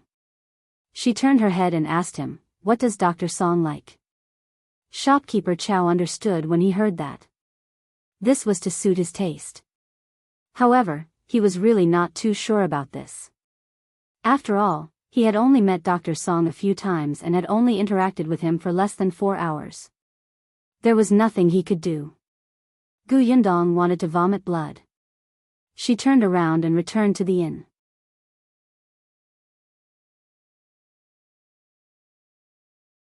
Chapter 262, Little Sun and Little Moon. When the waiter saw her, he quickly ran over. Io, Miss Gu is too unlucky. What is it? Didn't you save that child yesterday? Today, an uncle brought him here to thank you. He sat in the hall for a while and just left. An uncle? Gu Yundong immediately thought of Uncle Gao. It could be seen that he was cold on the outside but warm on the inside. The last time she saw him, he immediately became gentle when facing a child. It was not surprising that he would come to thank her in person. Gu Yundong said to the waiter, if they come again, tell them not to be so polite. It's nothing. Sure thing. Only then did Gu Yundong go upstairs and bring Madame Yang out for dinner. At this moment, Gao Feng was still on a carriage not far from the inn. When he saw Song Dajiang lift the curtain and come up, he hurriedly went forward and asked, do you have the prescription? Song Dajiang nodded repeatedly and laughed loudly. He took out a bag from his pocket. I was really blind. I was stuck in a dead end. If I hadn't seen this in the pharmacy, I wouldn't have thought of it. Let's go back and try. Gao Feng poked his head over to take a look. It was the bag of white sugar that shopkeeper Chow had hidden tightly. Sugar? Could this cure disease? Song Dajiang nodded. Actually, I don't have to use white sugar, but this little thing gave me an idea and enlightened me. Moreover, this sugar is thin and white. It's rare. I should give this to Little Bai. The corners of Gao Feng's mouth twitched, but he was still very excited. Then let's go back quickly. Yes, yes.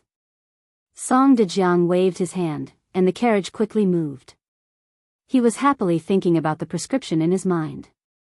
After a long time, he finally noticed Biyao, who was sitting quietly at the side. He could not help but ask curiously, little son, why aren't you saying anything? Are you unhappy that there's a prescription for your uncle's illness? Of course I'm happy. Biyao immediately retorted, but he quickly sighed again. But I didn't see Sister Gu today. Oh, the sister who saved you when you went out with Liang Jing to buy candied plums for your uncle yesterday? Yes. Biyao sighed faintly. Song Dajiang waved his hand. It's fine. You'll meet her again if you don't see her this time. Didn't you say that she has something to do in Qingan Prefecture and won't leave for the time being? When Biyao heard this, he immediately perked up and nodded vigorously. Yes, I'll come again next time. As they spoke, the carriage stopped at the entrance of a quiet courtyard house. Gao Feng carried Biyao down and saw Biyao looking around the door. The little girl and Biyao were twins. When she saw them, she immediately ran over. "Brother, you're finally back. Sister, long time no see." Biyao held her hand and looked like they had reunited after a long time. The corners of Song Dajiang's mouth twitched. Weren't they separated for less than 4 hours? There was so much drama. After the group of people entered, Song Dajiang quickly went to prepare the medicine. Gao Feng brought the 2 children to the room to see Biyao. The young man was only 15 or 16 years old, but his face was pale and he did not look well. Biyao lay by the bed and called him softly, "Brother Bai." "Call me little uncle," Biyao reminded him with a smile. Biyao pouted. "You're only a little older than me." He was clearly 10 years older, but this was considered a little. Song Dajiang came in not long after. He sat on the edge of the bed and took his pulse. After that, he snorted coldly. "Serves you right. You haven't recovered from your internal injuries to begin with, yet you still ran to Yundong Prefecture. It's not like you don't know that it's chaotic over there. Great, there's even a problem with your eyes. I heard that the girl is from Yundong Prefecture, so I went to look for her."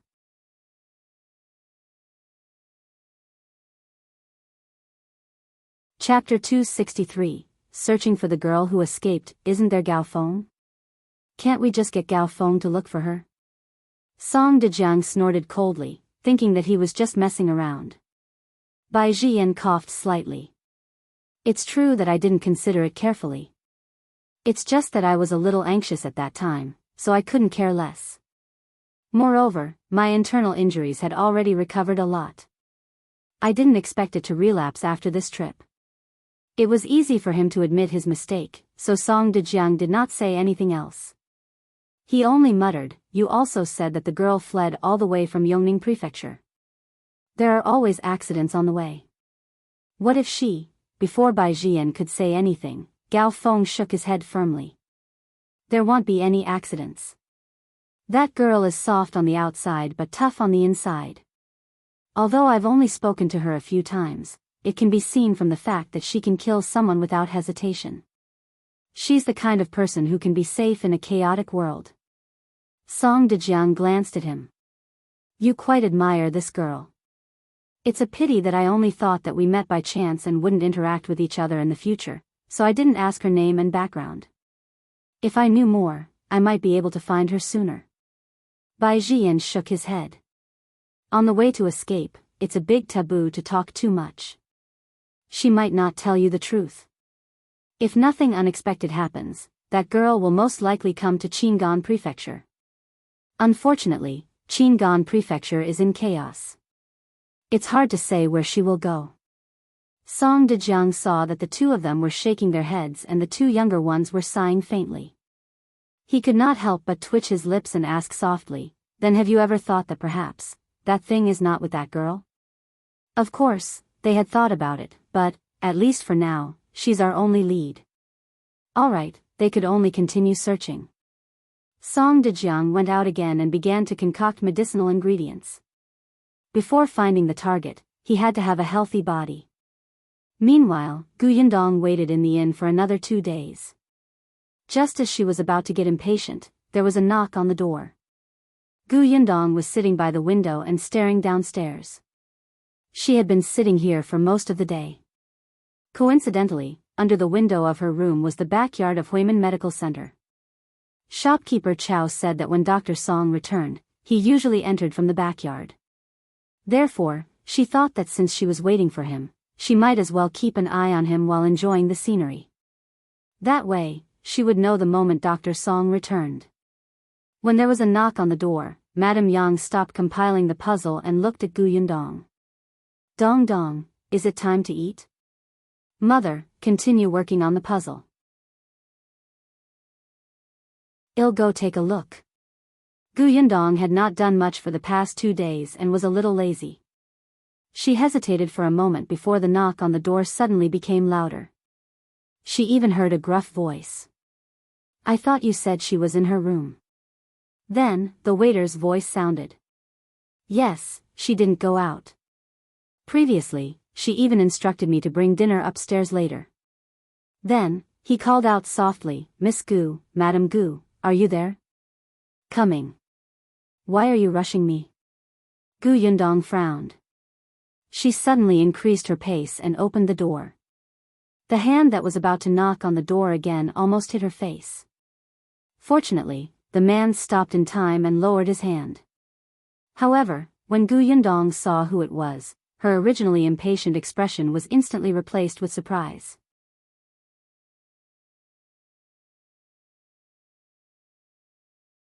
Chapter 264. Forget it, I need something from you. The next moment, Gu Yundong was suddenly hugged.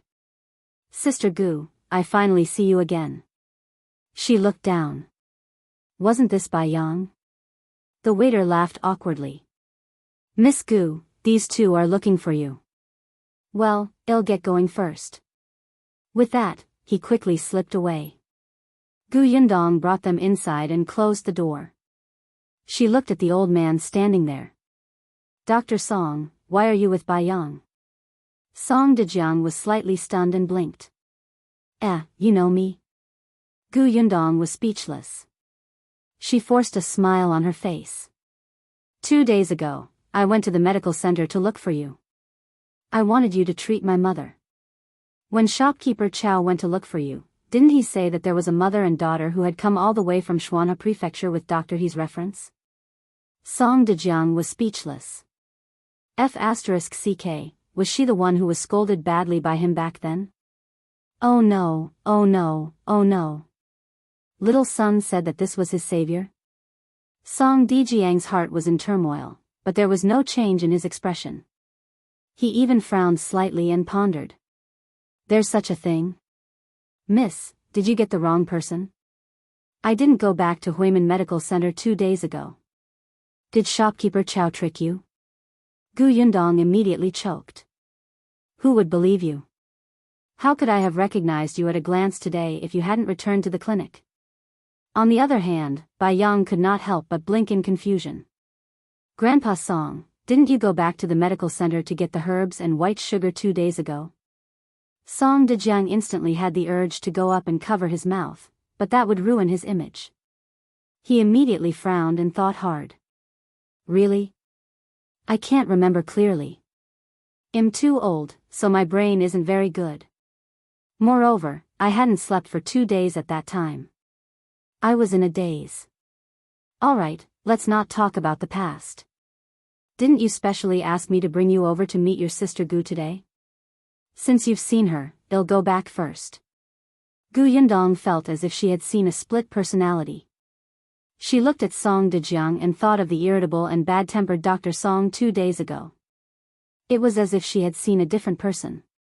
However, Baiyang's gaze was quickly diverted by him. He immediately waved his hand. Alright, Grandpa Song, you can go back first. Goodbye.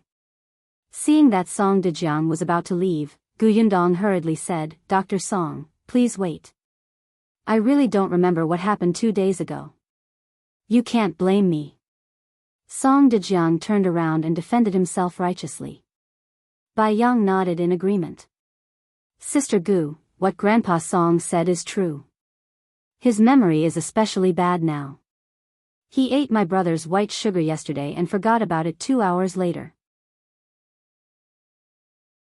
Song Dajiang, Gu Yundong raised her head and looked at him meaningfully. Don't you feel guilty for lying to a child? Forget it.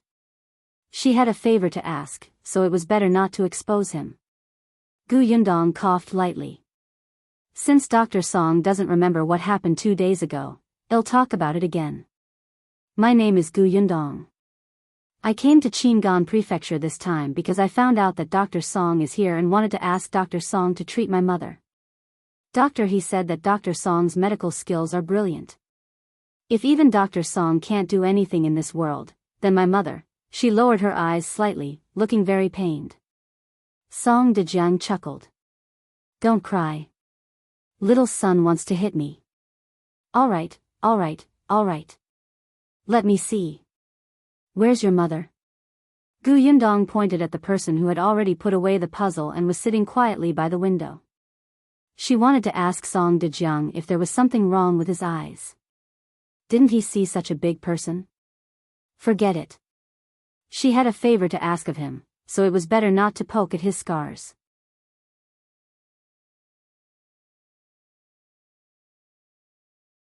Chapter 265. Treating Madame Yang. Song Dajiang coughed lightly and sat opposite Madame Yang.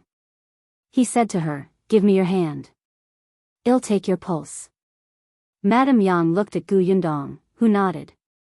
She slowly and carefully reached out her hand, but she still looked uneasy. How could Song Dajiang not see that there was something wrong with her? His expression immediately turned serious. He closed his eyes slightly and took her pulse quietly. After a while, he stood up and walked behind Madame Yang to look at the back of her head.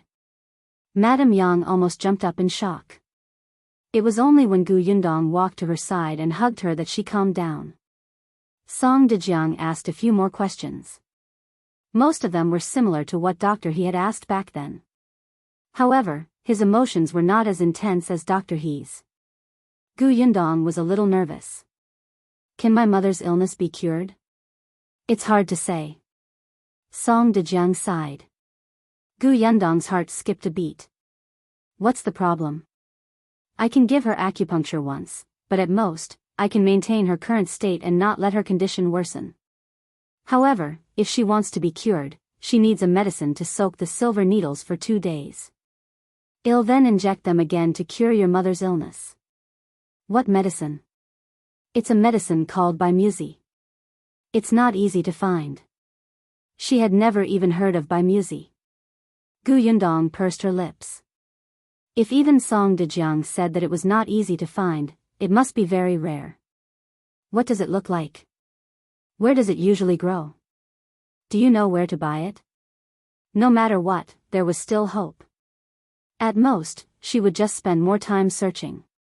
If it was really as Song Dajiang had said, that he could stabilize his mother's condition and not let it endanger her life, then at least she would not have to worry so much. Coincidentally, Song Dajiang had a medical book with him. On it were records of Biyao. He took it out and handed it to Gu Yundong. Take a look. Biyao's appearance and features are drawn on it. Then, he looked around and asked her, the blood clot in your mother's brain is starting to spread. Do you want to treat it now or in the future? Now, of course. Since it had spread, the sooner the better. Song Dajiang nodded. Alright, let's go to Huimin Medical Center. It's too noisy here and it's not conducive to treating the disease. Okay. Gu Yundong put the book away and followed Song Dajiang and Biyao downstairs with Madame Yang. Shopkeeper Chow did not seem to be around. Only the waiter saw them. When he saw Song Dajiang and Gu Yundong enter together, he was surprised. It was not until Song Dajiang instructed him to prepare some things that he turned around and went to work. Song Dajiang brought them to the backyard. There was also a consultation room there. It was specially prepared for patients who were not convenient to be treated outside. There was no one there now, so Song Dajiang could use it. After the waiter brought the hot water, cotton cloth, and oil lamp, Song Dajiang asked him to help guard the door with Biyao and not let anyone disturb them. He had originally planned to let Gu Yundong stay outside, but Madame Yang seemed to be unable to leave her. Song Dajiang cleaned his hands. The moment he picked up the silver needle, he immediately became different. Gu Yundong was more at ease with Dr. Song. Madame Yang closed her eyes and leaned against Gu Yundong without moving. After an unknown period of time, Gu Yundong's hand stiffened slightly. Dr. Song put away the silver needles and said to Gu Yundong, "All right, bring your mother back to rest. There won't be a problem if we do it again tomorrow." Yes. Joy flashed across Gu Yundong's face as she went to open the door. Before she could take a step forward, Biyao pounced on her. "Sister Gu, I remember now. I've seen Biyao before." Song Dajiang's expression changed drastically. He suddenly took a step forward. "Little troublemaker. Shut up."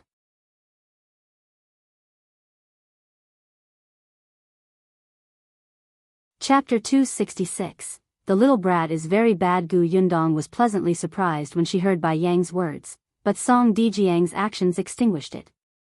She looked at him suspiciously. Song Dajiang looked up at the sky. He didn't know anything. Bai Yang ignored him and said, "When I heard Bai Musi just now, I felt that it sounded familiar. It was as if I had heard it somewhere before. I thought about it for more than 2 hours before I finally remembered. I've already told you to shut up, and you're still talking." Song Dajiang glared at the little guy, his heart bleeding. Bai Yang immediately hid behind Gu Yundong. "But Sister Gu is my savior. I've decided that when I grow up, I'll marry her. I can't hide anything from my wife." Gu Yundong was speechless. "Wait, what did you decide on your own? Did she agree?" Song Dajiang was speechless. He had to quickly tell Bai Jian that his nephew was engaged to someone else, and it was an old woman who was many years older than him. Gu Yundong decided to try her best to ignore Bai Yang's words. In order not to let him treat this matter as a love token in the future, she felt that it was better not to get any information from him. Therefore, she looked at Song Dajiang very sincerely. "Dr. Song, since you've already said this, can you tell me the truth? Do you have Bai Musi? As long as you can treat my mother's illness, feel free to ask. I'll do what I can. Even if I can't do it now, I'll do it in the future." Song Dajiang felt a headache coming on. He glared at Bai Yang fiercely and turned to return to his room. "Now that things have come to this, I'll tell you." Gu Yundong quickly followed him unhappily, but Song Dajiang's next words were like a bucket of cold water. "However, even if you know where Bai Musi is, you won't be able to obtain it." Gu Yundong helped Madame Yang sit down. "What do you mean?" "As for Bai Musi, I really don't have any. However, my master has 2 stocks." Gu Yundong was surprised. "You have a master?" Dr. Song glared at her. "What are you asking? If I didn't have a master, where would I get my medical skills? I thought that since Dr. Song's medical skills were so brilliant, he might be extremely talented and self-taught." In fact, Gu Yundong secretly felt that since Dr. Song was already so old, his master might already be gone. Song Dajiang felt comfortable with her flattery and was about to humble himself.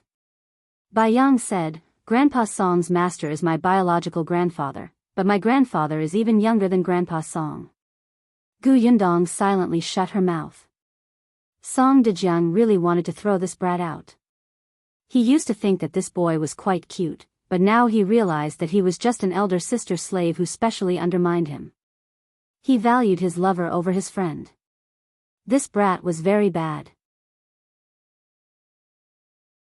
Song Dajiang was a little embarrassed and angry as he looked at Gu Yundong, who was trying her best to hold back her laughter. "So do you want Bai Musi or not?" "Yes." Gu Yundong quickly sat up straight. Then, she frowned. "But didn't you say that I can't get it?" "Why? Is it because your master is not easy to talk to?" Song Dajiang glanced at her from the corner of his eyes. "My master is indeed not easy to talk to. He has a strange temper and doesn't care about favors. This Bai Musi is rare, so it won't be easy for him to take it out. However," he glanced at Bai Yang, "he treats his children and grandchildren very well. You saved his only grandson, so Bai Musi will be given to you." "Then why?"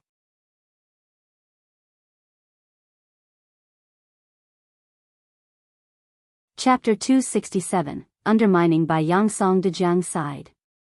"That's because Bai Musi isn't the only thing in the storeroom. Master's precious medicinal herbs are all in there. Unfortunately, the key to the storeroom has been lost." Gu Yundong was speechless. She asked hesitantly, "Can't we find someone and break it open?"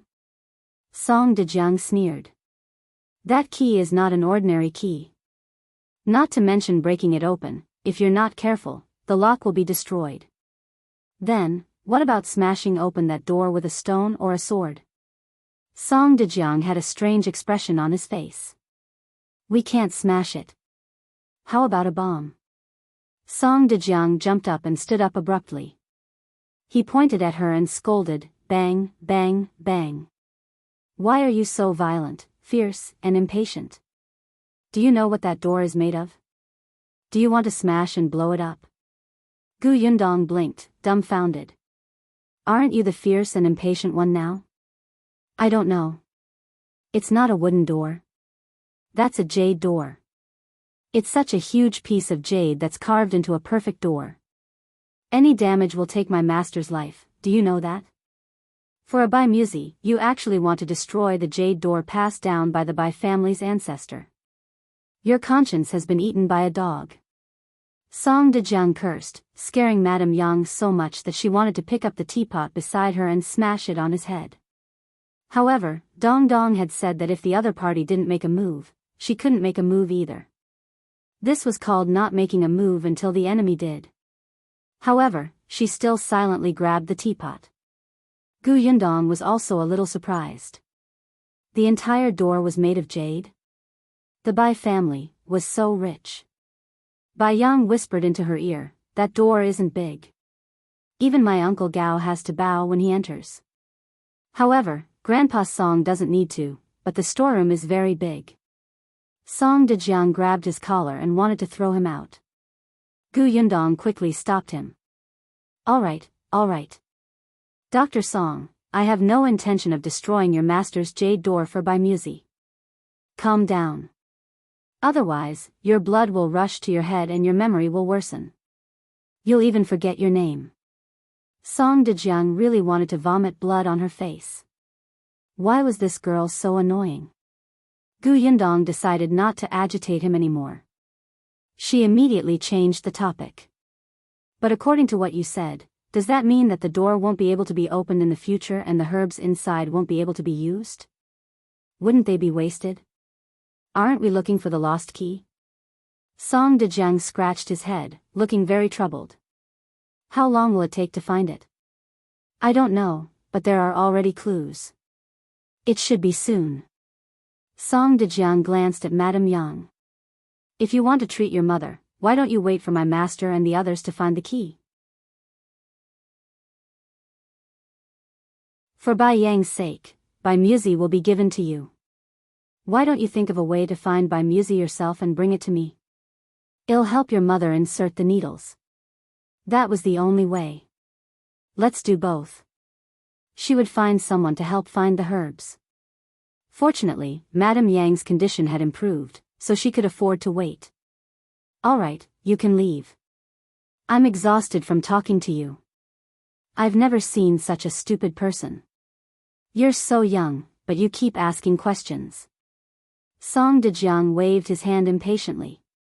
Gu Yundong slowly exhaled.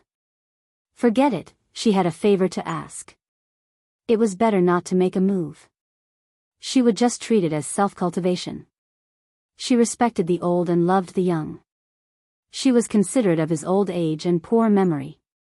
Smiling, Gu Yundong took out the teapot from Madame Yang's hand and placed it back on the table before pulling her out. Song Dajiang thought that he had finally sent her away and did not have to worry about Bai Yang undermining him anymore, so he went to open the door eagerly. Unexpectedly, the moment he opened the door, he saw a figure running over angrily.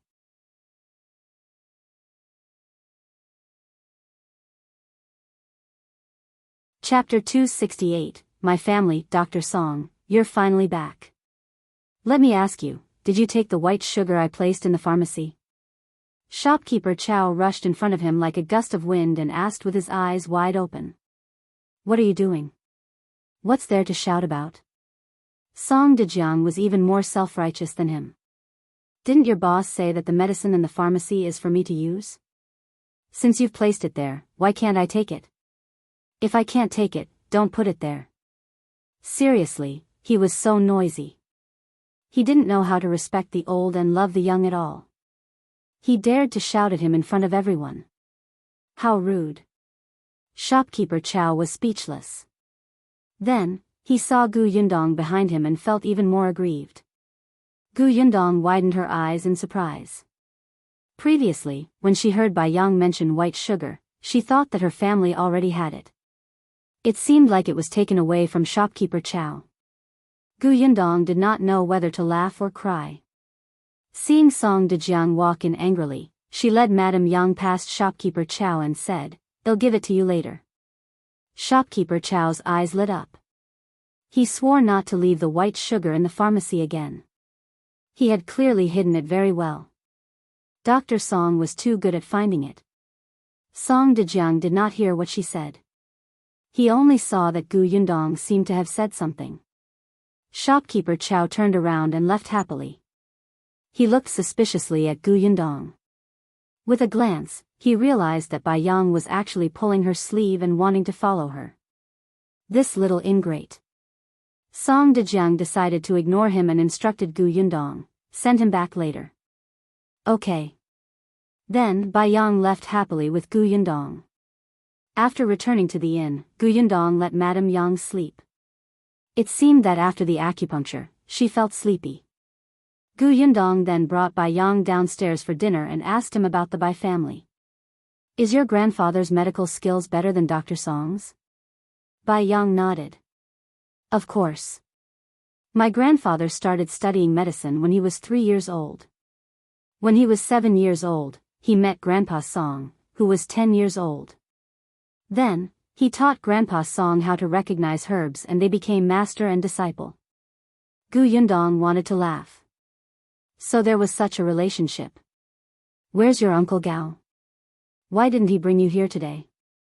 Biyao took a bite of the drumstick and said, "My brother Bei's illness is already cured. He left Qingan Prefecture to do something. That Gao Feng was quite busy." "Then where is your home?" Biyao shook his head. "Brother Bai said that we can't tell anyone about this. However, if Sister Gu marries me in the future, you will be a member of our family. You will know when the time comes. Forget it." Pretend she didn't ask. Then, she asked a few more questions. However, Biyao was still young. It was either he did not know, or he could not say. His answers were all to ordinary questions. After the two of them finished eating, Gu Yundong wanted to send Biyao back. He seemed to be unwilling.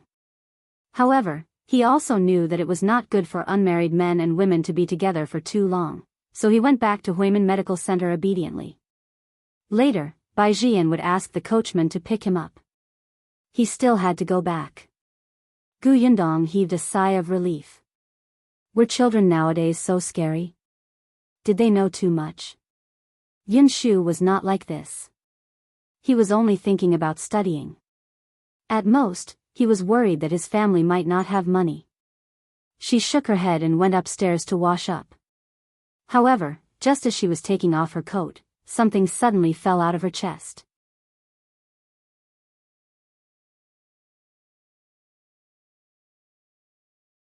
Chapter 269, Split Personality. Gu Yundong picked it up and realized that it was the medical book that Dr. Song had given her during the day.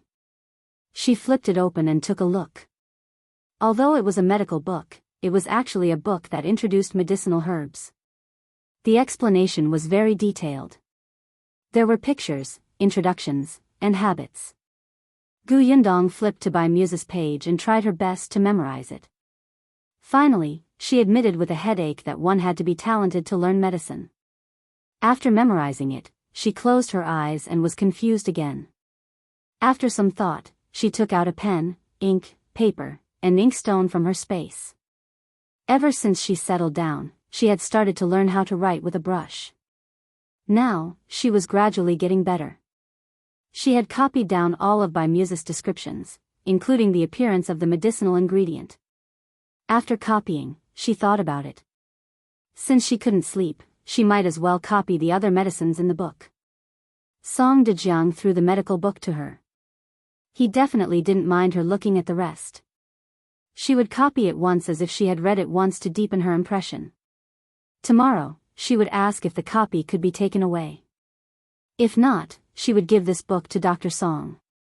Gu Yundong calmed down, put the oil lamp closer, and began to write. The medical book was not very thick. It was still dark when Gu Yundong finished copying it. Then, she sadly realized that she had already forgotten the names of the medicinal herbs on the previous page. Damn it, what the hell? She closed her book. She had already given up. It was better for her to memorize by Musi. Madame Yang had just woken up. When Gu Yundong went over, she found her sitting on the bed in a daze and frowned slightly. "Mother, what's wrong?" "Hungry." Gu Yundong laughed. "We didn't even eat last night. Let's go downstairs." After breakfast, she took Madame Yang to Huimin Medical Center. Song Dajiang helped her perform the acupuncture again before saying, "All right, we're just waiting for Bai Musi now." Gu Yundong thanked Dr. Song and returned the medical book he had given her yesterday. She also took out the one she had copied. Song Dajiang sipped his tea and said nonchalantly, "Go ahead and copy it. I've already shown it to you, so there's nothing to hide. Take your copy and read it more often. In the future, if you see any good medicinal herbs on it, keep them well. You can let me use them in the future. If there's a lot, I might even take you in as a disciple." Gu Yundong thought about how she had failed to memorize the medicinal properties even after reading it 3 times. "Forget it." Song Dajiang put away his book. Just as he put it away, he suddenly thought of something and slammed the table. "No, how could you casually copy my medical book?" Gu Yundong, huh? "So you really have a split personality?" Song Dajiang's face was cold. "Do you know that I wrote this medical book myself? There's only one copy in this world. It's very, very precious. Moreover, the herbs recorded in it can't be bought in ordinary pharmacies and clinics. Many doctors don't even recognize them. How can you copy such a precious medical book without asking me?" Gu Yundong's mouth twitched. "Then I'll return it to you? Return it to me and it's over?" Song Dajiang glared at him. "You've already read it. But I've forgotten all about it." "What?" "I said you were stupid, but you refused to admit it. You can even forget this." "No, I don't believe it. You must have remembered everything clearly. Perhaps if you return this book to me now, you can go back and make another copy." Gu Yundong felt that if it was not necessary in the future, she should interact less with this fellow with a split personality. "So, what do you want me to do?"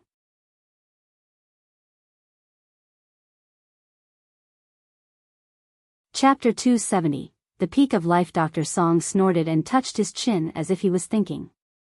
After a while, he said, "You took someone else's things, so you definitely have to pay something. All right, I'll give you money. How much do you want?" "Oh right, I'll also give you my mother's consultation fee." Song Dajiang was furious. "Who wants your stinky silver? What do you take me for? I treated your mother to help Biyao return your favor. Besides, how can my precious medical book be bought with money?" Gu Yundong was about to go crazy because of this lunatic. Her patience was completely gone. "Then what do you want? What do you want me to pay? Tell me quickly." "Humph, then give me 2 caddies of white sugar as a token of appreciation." Song Dajiang looked proud. "Huh?" Gu Yundong almost choked on her own saliva. "What? If you can give some to Chow, can't you give some to me?" Song Dajiang had almost tortured the guy to extract a confession last night. He had finally gotten shopkeeper Chow to tell him what Gu Yundong had mysteriously said to him that made him leave happily and not pursue his responsibility.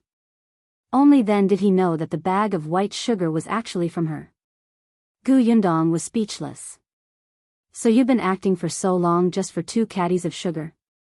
Seeing that she did not speak in a long time, Song Dajiang frowned and hesitated. 2 caddies is too much. Then forget it. Just 1 caddy. That's not a high requirement, right?" Gu Yundong still did not speak. Song Dajiang couldn't help but say, "You must have 1 caddy, right? If you really don't have it, can't you just give me Chow's? Anyway, you don't owe Chow a favor. You owe me one. If you think you can't go back on your word, then give it to him. Give him 1 tael. Anyway, you didn't agree to give much. Dr. Song, do you like sweet food?" Gu Yundong finally asked after thinking for a long time.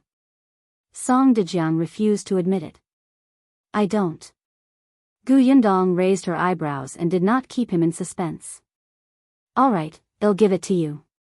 Dr. Song, wait here for a while. Help me take care of my mother. I'll be back soon. Okay, no problem. Yundong went to the inn.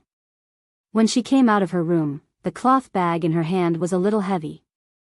Song Dajiang was pacing back and forth in the room. When he heard footsteps, he quickly went up to her. Yundong placed the cloth bag on the table and held a bowl in his other hand. Song Dajiang was stunned. What is it? Open it and take a look. Song Dajiang felt like something was going to explode, but he still couldn't control his restless hands and opened the cloth bag. Then, his pupils suddenly constricted, and the hair on his body seemed to have exploded. Sugar, sugar, sugar, sugar. He had not thought about it at all. After all, he was certain that Yundong would only give one caddy of candy. But here, there were 10 caddies, right? Where did this girl get so much? Didn't they say that it was very difficult to buy it in the capital? These are all for you. You refused to accept my mother's consultation fee, so I had no choice but to replace it with this. Yundong lifted the lid of the bowl at the side. This is candy. I made it myself. It's sweet and delicious. You can try it. Song Dajiang took a look and stuffed a candy into his mouth. It was so delicious that he wanted to cry. It was fragrant and sweet. He felt that his life had reached its peak. Yundong asked him, how does it taste? Song Dajiang nodded calmly. It's alright. Then eat slowly. I'll bring my mother back to rest first. Song Dajiang still nodded. However, as soon as she went out, he instantly stuffed 2 fruit candies into his mouth. Then, he sat on the ground with the bag of sugar in his arms, tears streaming down his face. He was too excited. There was so much white sugar. He did not have to secretly eat others anymore. The heavens had treated him well. By the way, there's one more thing, Yundong suddenly returned. Song Dajiang stood up in a second and forcefully controlled the expression on his face.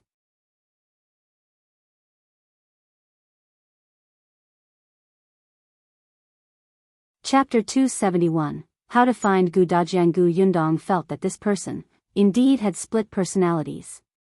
This was probably because doctors could not treat themselves. Sigh, it was quite pitiful. Song Dajiang was angry. Why did she come back for no reason? He raised his head and explained with a serious expression, the candy I ate just now made my tears come out. Yundong glanced at the bowl. Were there a few missing? But sugar is sweet. My feelings are different from ordinary people, alright? Sigh, I realize that you like to get to the bottom of things. Do you know that you're very unlikable like this? Yundong was enlightened. I will definitely learn my lesson and strive to correct it. Alright, whatever you say. As long as you're happy. She respected the old and loved the young. Only then did Song Dajiang brush off his clothes and ask her unhappily, what else is there? Hurry up and say it. I'm annoyed to see you. Really, if this person had not cured her mother, Yundong would have beaten him up. She walked over and handed him a letter. Qin Wenjing asked me to give this to you. Qin Wenjing? Song Dajiang looked at her in surprise. Where is he now? Yundong pointed at the letter. You'll know once you read it. Song Dajiang was a little hesitant. After a while, he reached out to take the letter. Yundong did not know what was written on it. She only knew that Dr. Song's originally casual expression slowly turned serious. Gradually, it overlapped with his appearance when he was treating the illness. Yundong felt that he probably had 3 personalities. I'll go. She left quietly, but Song Dajiang remained silent for a long time after reading the letter. He sat there for half a day and even forgot about the existence of the white sugar. Yundong had been in the Qingan prefecture for 5 to 6 days. Madame Yang's matter was half resolved, but Gu Dajiang's whereabouts were still unknown. It was not easy to find someone in the vast sea of people. Gu Yundong thought for 2 whole days in the inn. On the morning of the 3rd day, Song Dajiang came with Biyao. He said to Gu Yundong, "I'm going to the capital. Give me your address. When there's news of Bai Muzi, I'll send you a letter." Gu Yundong was surprised and quickly wrote down the address for him. Biyao also had a bitter expression on his face. "Sister Gu, I'm going to the farm outside the city. Brother Bai is going there to recuperate. I have to go too. It won't be easy to see you in the future." As he spoke, he reached for Song Dajiang's hand and took the note from him. He read the address carefully twice before saying to Gu Yundong, "Sister Gu, I'll write to you when the time comes. Sister Gu has a younger brother who's about the same age as you. You can write to him and even be friends with him."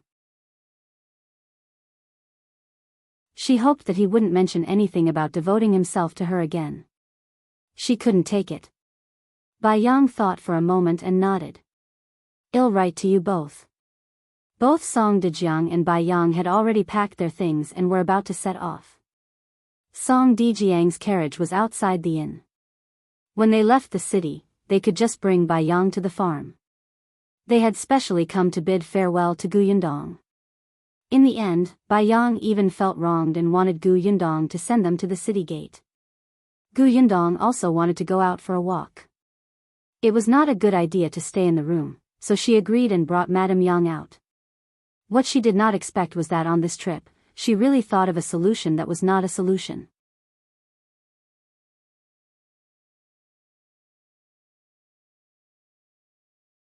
Chapter 272, Puzzle. After sending Dr. Song and the boy back, Gu Yundong passed by the notice board at the city gate and could not help but narrow her eyes.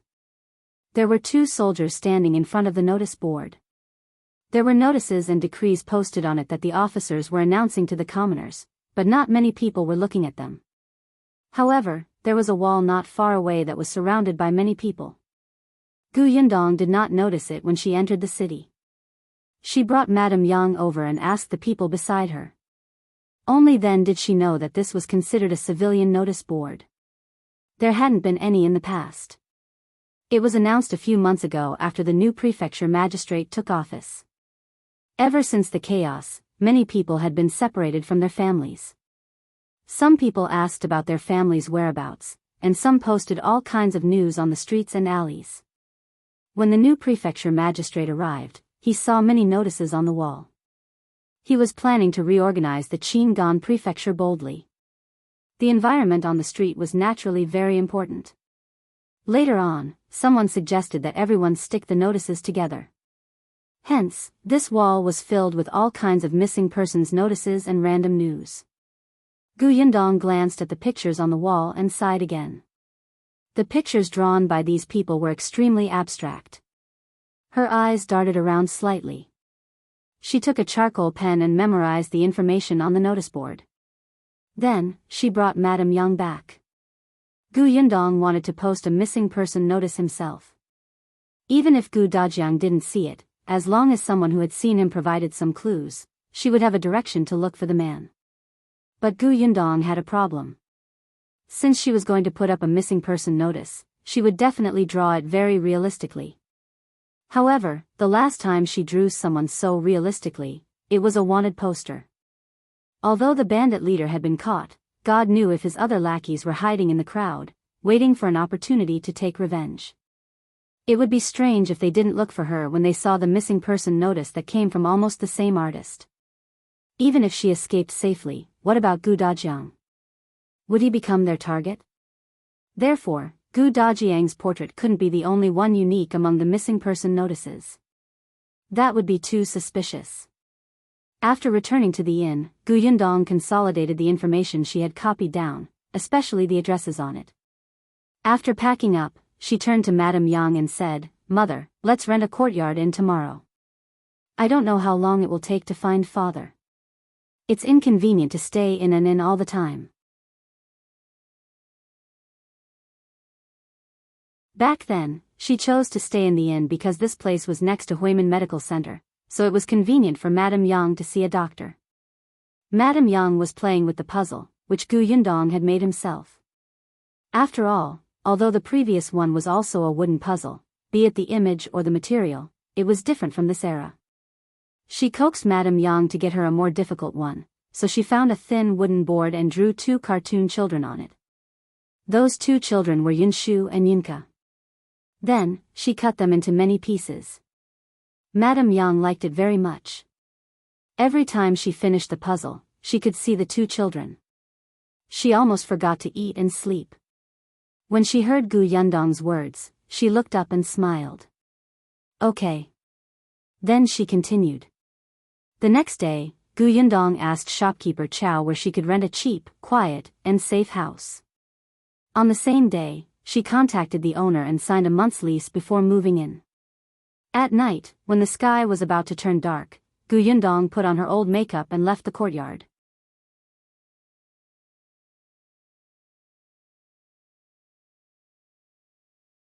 Chapter 273, Drawing Portraits for Others. She sent Madame Yang to Huimin Medical Center in the afternoon, but Gu Yundong was still worried about leaving her alone in the newly rented courtyard. Fortunately, shopkeeper Chow's wife was a good person and was also helping out at the medical center, so Gu Yundong asked her to take care of Madame Yang. The other party naturally agreed. She knew that Miss Gu had given her family something good. This small favor was nothing. Gu Yundong was wearing rough clothes, the kind that was very common on the streets. After searching the spatial storage for a long time, she could not find any hair dye. Hence, she went to ask shopkeeper Chow and knew that there were many things that could be used to dye hair. Gu Yundong found an excuse to ask shopkeeper Chow to create 2 hair dye solutions, one black and one white. Now, she had dyed more than half of her hair white and tied her chest flat. Although she was not very mature, she still had some curves. She put on some makeup, and when she turned around, she was a short old man. Gu Yundong only left when she saw that she was fine. Gu Yundong found a blacksmith shop according to the addresses she had previously gathered. 2 brothers owned this shop. It was said that they had a younger brother who went missing during the chaos. The 2 brothers found someone to draw a rough portrait and pasted the notice on the wall. However, after such a long time, they were still nowhere to be found. There was only half of the notice left. Fortunately, there was an address on it. When Gu Yundong walked in with his back hunched, the 2 brothers were stunned. "Sir, what do you want? A scissor or a kitchen knife?" Gu Yundong coughed and waved her hand. She said in a rough voice, "I don't buy things. I saw a notice at the city gate. Are you looking for your brother?" The 2 brothers looked at each other and were a little excited at the same time. "Sir, you've seen him? Do you know where he is?" Gu Yundong shook her head and coughed again. "I've never seen him before." Seeing their disappointed expressions, she added, "Even if I had seen him before, I wouldn't have recognized him. Don't you think about what the person in your portrait looks like? It can't be helped. We spent a lot of money to hire someone to draw it, but it's nothing good." Gu Yundong shook her head. "It'll help you draw a picture. Tell me what your brother looks like." The 2 brothers were stunned again. "Sir, don't worry, I won't take money. I'm just doing a good deed." With that, she took out a charcoal pencil and paper and laid them on the table. "Tell me," she urged impatiently. The 2 brothers thought about it. She didn't charge them, and it didn't look like she was extorting them. In addition, they weren't forging anymore, so why not give it a try? Hence, the 2 of them spoke one after another and described their younger brother's appearance. Gu Yundong was becoming more and more proficient. It did not take long for a lifelike portrait to appear under the eyes of the 2 brothers. The 2 of them were shocked. It was as if their younger brother was standing in front of them. They looked up at Gu Yundong. "Grandpa, you're too capable. Once this picture is posted, anyone who has seen our brother will definitely recognize him. All right, it'll help you write down your address and information. You can paste it on that wall tomorrow morning." "Yes, well, post it tomorrow." The 2 of them praised the portrait. Gu Yundong left before they could react. She went to the next address.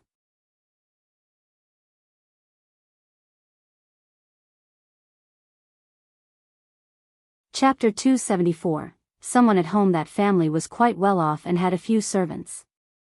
At that time, when the city was in chaos, a maidservant of theirs actually ran away with a lot of gold and silver jewelry. Although they had reported it to the officers, it was obvious that there were too many such things and they could not catch her at all. Gu Yundong had also asked them if they wanted to find the maidservant and let others think that she knew the maidservant's whereabouts and invite her in.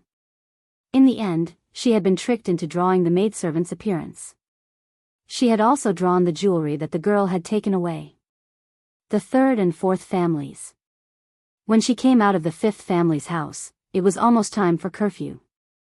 She quickly washed off the makeup on her face, put on a hat to cover her white hair, and went to Huimin Medical Center to fetch Madame Yang home.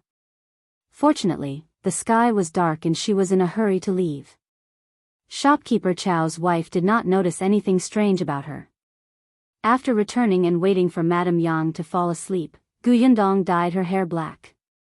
Then, she began to recall Gu Dajiang's appearance and draw him. After painting, just as she was about to write down Gu Dajiang's information, the situation of the second family suddenly flashed across her mind. After some thought, she wrote on the information about Gu Dajiang. This person doesn't pay his debts. If there's news of this person, no matter how many clues there are, you will receive 10 taels of silver if they're true. After writing down the address of this small courtyard, she blew on it, put it away, and went to bed. The next morning, Gu Yundong was woken up by a scream. She quickly got up to take a look and saw Madame Yang holding the portrait. She shouted and jumped, "Dong dong, it's Dad, Dad." "Yes, it's my father, your husband." Gu Yundong smiled helplessly. Madame Yang had a happy smile on her face. Her fingers gently brushed past Gu Dajiang's face on the blueprint, and her eyes were filled with nostalgia. Gu Yundong was stunned for a moment before she suddenly reacted.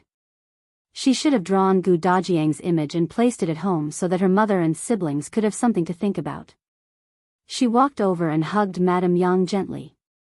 "Mother, well, find father soon." "Yeah." Gu Yundong quickly tidied herself up, changed into women's clothes, and brought Madame Yang to the city gate. As soon as they arrived, they heard a commotion, especially exclamations. "This is too similar. Look, even her hair is strand by strand. Who drew it? I want this person to draw one for me too. Don't even think about it. Didn't you hear what the person posted just now said? The other party didn't take a single cent, he's just doing a good deed to help others." Gu Yundong pursed her lips and smiled. Seeing that there were already 3 paintings pasted on the wall, he took the blueprints and pasted them on. Everyone looked over. It was also done by the same person. Someone quickly surrounded Gu Yundong. "Miss, did an old man help you draw this?" "That's right. That old man is a good person. When did he help you draw it? Did you see how he drew it clearly? Miss, did you learn it?" The corners of Gu Yundong's mouth twitched. She looked at the scholarly man who spoke last. His eyes were filled with desire, as if as long as she said that she could learn a little, he would immediately let her teach him. Gu Yundong shook her head decisively. "How can I learn it?" Seeing that another person had come to paste the picture, Gu Yundong quickly took advantage of everyone's relaxation and led Madame Yang out of the crowd. Madame Yang heaved a sigh of relief and turned around to look at the picture on the wall, looking very excited. However, when they reached home, Gu Yundong had just opened the courtyard door when her body suddenly froze. There was someone at home.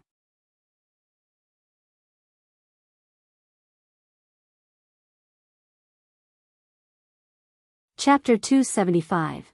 Pretend no one has been here. Gu Yundong stopped in her tracks and frowned as she pulled Madame Yang to the side. How did they come so quickly? Just as she was thinking about it, the person in the room came out. It was a man in the clothes of an officer.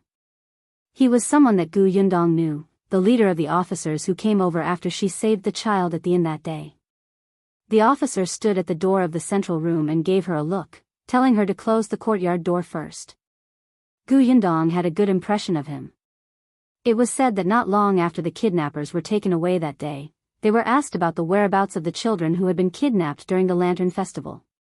The officers were lucky. They had planned to take Biyao away, but they did not expect to be caught by Gu Yundong. Later on, the government even sent money to Gu Yundong, saying that it was sent by the children's families. Therefore, when the officer looked mysterious, she closed the courtyard door even though she was puzzled. Then, she brought Madame Yang into the central room. The officer's surname was Li. He waited for them to enter before saying, "I'm sorry for scaring you. I was just afraid of alerting the enemy, so I had no choice but to do this." Gu Yundong was puzzled. "What do you mean?" Officer Li explained, "Miss, I'm afraid you don't know. Last year, Qingan Prefecture was in chaos. At that time, a bandit leader took the opportunity to enter the city and kill many people. The Shuanha Prefecture sent troops to suppress him, but that bandit leader escaped. Later on, a magical painter from the Shuanha Prefecture drew the appearance of the bandit. Only then did the bandit be brought to justice in 3 days." Magical painter? It's a pity that although the bandit has been beheaded, the little bandits under him have not all been captured. The portrait that Miss took out today should be from the same person as the one that drew the bandit leader. They were both drawn by that magical artist. After the prefecture magistrate found out about this, he guessed that some bandit might come to ask about the artist. He immediately gathered all the constables and guards to the house of the person who posted the portrait today, waiting to catch a turtle in a jar. Gu Yundong could not help but widen her eyes. Where did the new emperor find such a smart new prefecture magistrate? He even thought of this. In fact, Gu Yundong had also guessed that the bandits would come to ask about the artist, so she had written an anonymous letter to analyze the situation. She planned to send it to the government office in a while and give it to Officer Li in front of her. She even thought about what would happen if the government office didn't take it to heart. Therefore, the few families she went to yesterday night had been specially selected. For example, the 2 brothers from the blacksmith's forge who were tall and not to be trifled with, the big family with guards at home, the family with a few men who lived near the government office. Bandits were usually unwilling to find a family that was too strong and might expose themselves. In the end, they could only choose the weakest one with no foundation, which was only the mother and daughter. She planned to send Madame Yang to the Chow family for the night and then wait to see if any little thieves would come. Unexpectedly, before she could do anything, the prefecture magistrate had already thought of it. Although Gu Yundong had never met the current emperor, from the things he had done after he ascended the throne and the officers he had assigned to govern the towns and cities, Dajiang would definitely prosper under his governance. Seeing that she was silent, Officer Li thought that she was frightened. "You don't have to be afraid. I'm not the only one here. There are ambushes around. We definitely won't let anything happen to Mississippi." Only then did Gu Yundong look up. "Of course I'm not afraid. I'll pretend that there's no one else in my house and go do my own thing."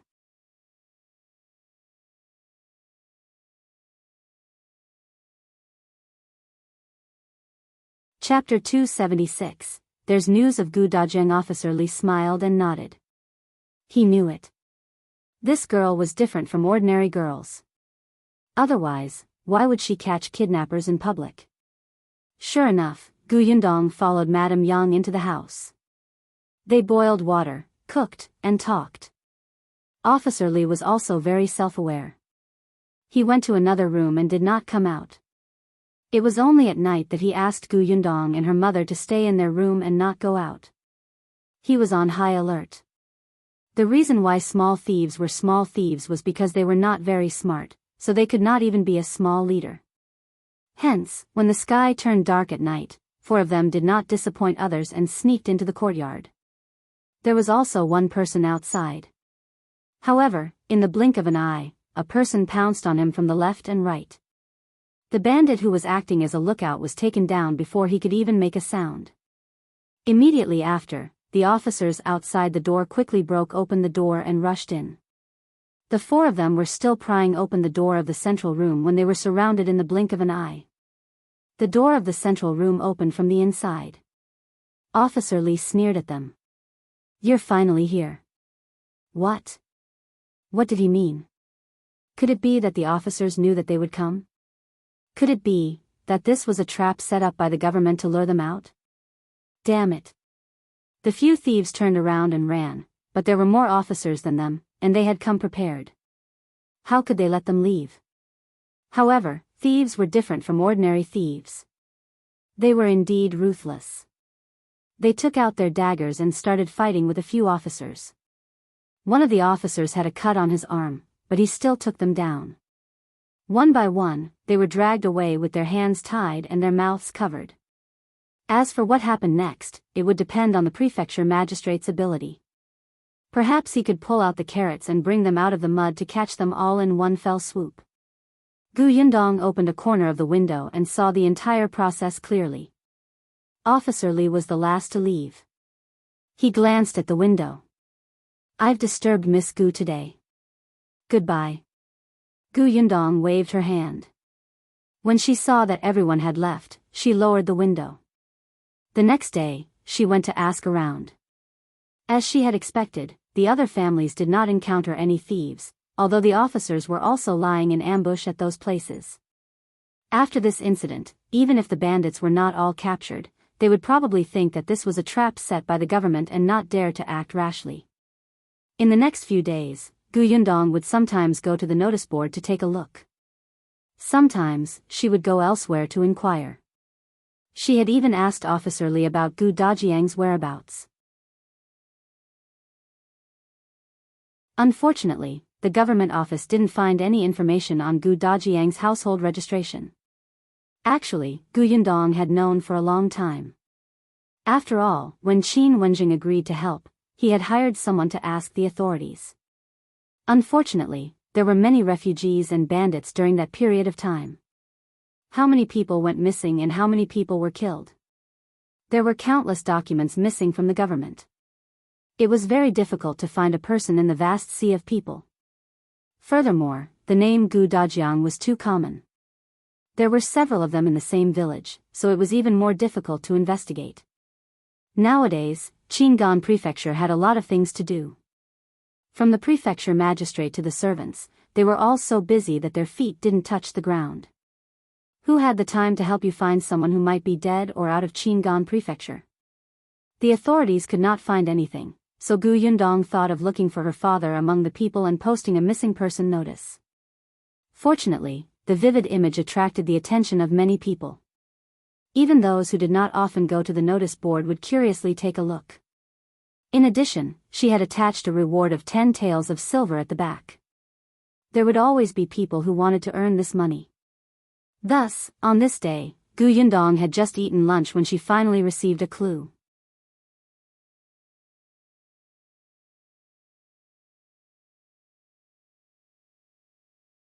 Chapter 277:1 Have seen Dajiang. The person who came was a woman in her mid-20s.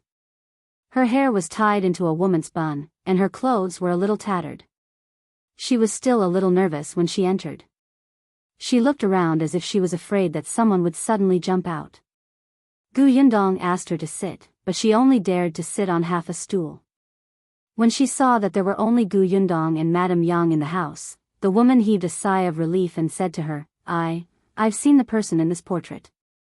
She took off the missing person notice. Perhaps because she was too nervous and hid it in her arms, it looked wrinkled when she took it out.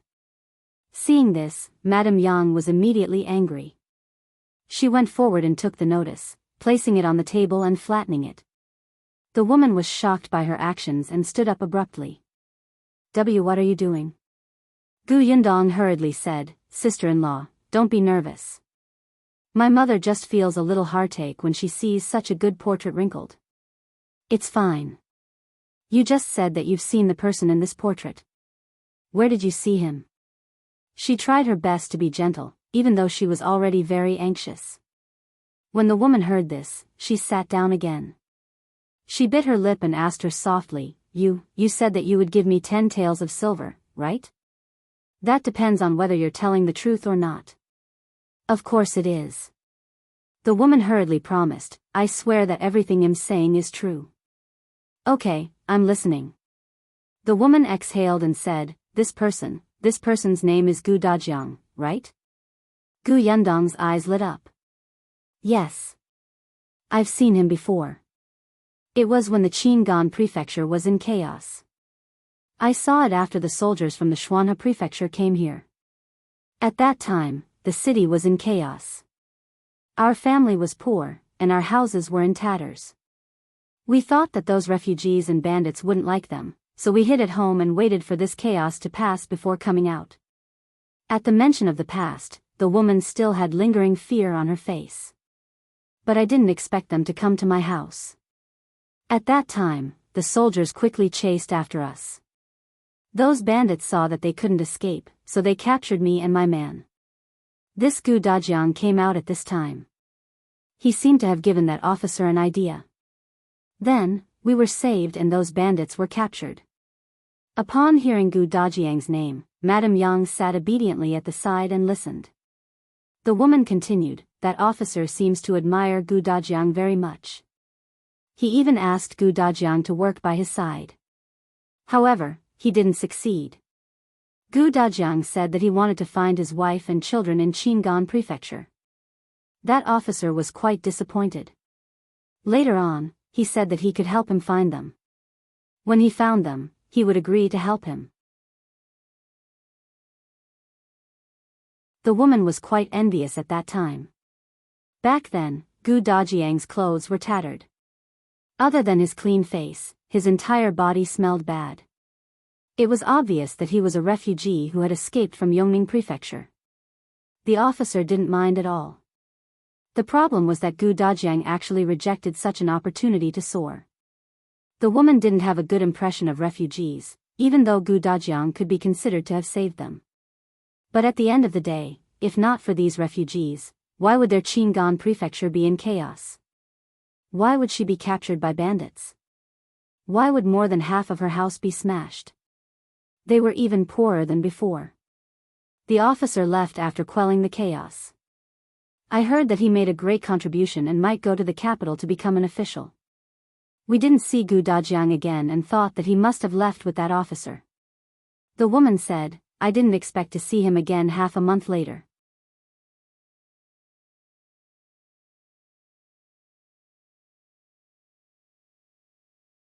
Chapter 278, Are you giving me silver? Naturally, Gu Yundong could hear the dissatisfaction in her tone. But as long as the clues were accurate, dissatisfaction was dissatisfaction. She often made others dissatisfied herself. Did she care? Where did you see him? The woman replied, at the city gate. That day, my man was looking for work there. I went over to deliver some food to him and saw Gu Dajiang. At that time, although Gu Dajiang was still very thin, the clothes he was wearing were much better. She felt that the officer must have given him silver before he left. He was really lucky. My man saw him first and even greeted him, the woman suddenly said sourly. He didn't seem to know us anymore. That's true. At that time, he probably only had eyes for that officer. How could he remember small fries like us? Gu Yundong frowned. This person was no longer as cautious as before. The more she spoke, the more emotional she became. She tapped the table. And? Get to the point. My man was a fool. He even went forward to ask if he had found his family. Seeing that she was impatient, the woman was a little afraid and hurriedly said, in the end, Gu Dajiang said that his family wasn't in Qingan prefecture and that he had to find them elsewhere. Then, he left the city gate. He left Qingan prefecture. Gu Yundong had thought of this possibility. The woman nodded. He did. My husband and I saw him carrying a bag out of the city gate with our own eyes. We never saw him again. As she spoke, she leaned closer. Previously, I suspected that he was lying when he said that he wanted to find his wife and children. Tell me, how did he confirm that they weren't in Qingan prefecture after searching for half a month? When I saw this notice today, I finally understood. He didn't pay his debts, so he escaped. Gu Yundong thought that Gu Dajiang must have his own way to confirm it. Well, miss, I've said everything I need to say. Shouldn't you give me these 10 taels of silver? Gu Yundong said, but there aren't any useful clues. I still can't find him. Why not? At least you know that Gu Dajiang is no longer in Qingan Prefecture. You don't have to spend so much effort putting up notices and giving rewards. It will save you a lot of time. She had a point. Then how do I know if you're telling the truth? Of course I'm telling the truth. I've already sworn an oath. Why don't you believe me? The woman stood up anxiously. Hey, don't tell me you don't want to give the 10 taels of silver. Then aren't you lying by posting this notice? Do you know how difficult it was for me to come here? Gu Yundong actually believed 70% to 80% of what the woman said. She could say her father's name, his height, and knew that he was looking for his wife and children here. Seeing that she was silent, the woman became a little anxious. Are you going to give it to me or not? If you don't, before she could finish speaking, an explosive voice suddenly sounded from outside the door. Wang Xiaomei, are you inside? Come out. Gu Yundong was stunned. The woman's expression changed drastically and she ran out of the central room in shock. However, after running a few steps, she ran back. What should I do? What should I do? Who's outside the door? Gu Yundong narrowed her eyes. Wang Xiaomei, stop hiding. I know you're here. Come out quickly, do you hear me? The voice outside the door sounded again. If this continued, the neighbors would come out to watch the commotion. Gu Yundong walked out and opened the door.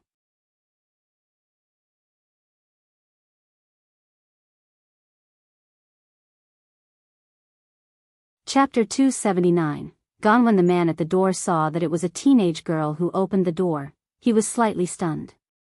Just as he wondered if he had found the wrong door, he saw the woman in the courtyard who was looking for a place to hide. His expression changed as he ran in with large strides. He grabbed her wrist and said sternly, "You're really here? You really went to take off that notice? Do you still have a conscience?" Gu Yundong quietly closed the courtyard door, blocking the neighbors who wanted to watch the show. She slowly walked into the central room. Madame Yang had already hidden when the man came in. At this moment, there was only a man and a woman who looked like a married couple arguing in the central room. Wang Xiaomei was probably in pain from the man's grip. She shouted angrily, "Why am I heartless? It's all for our family. Why don't you take a look at how dilapidated our family is? But you can't take this kind of money.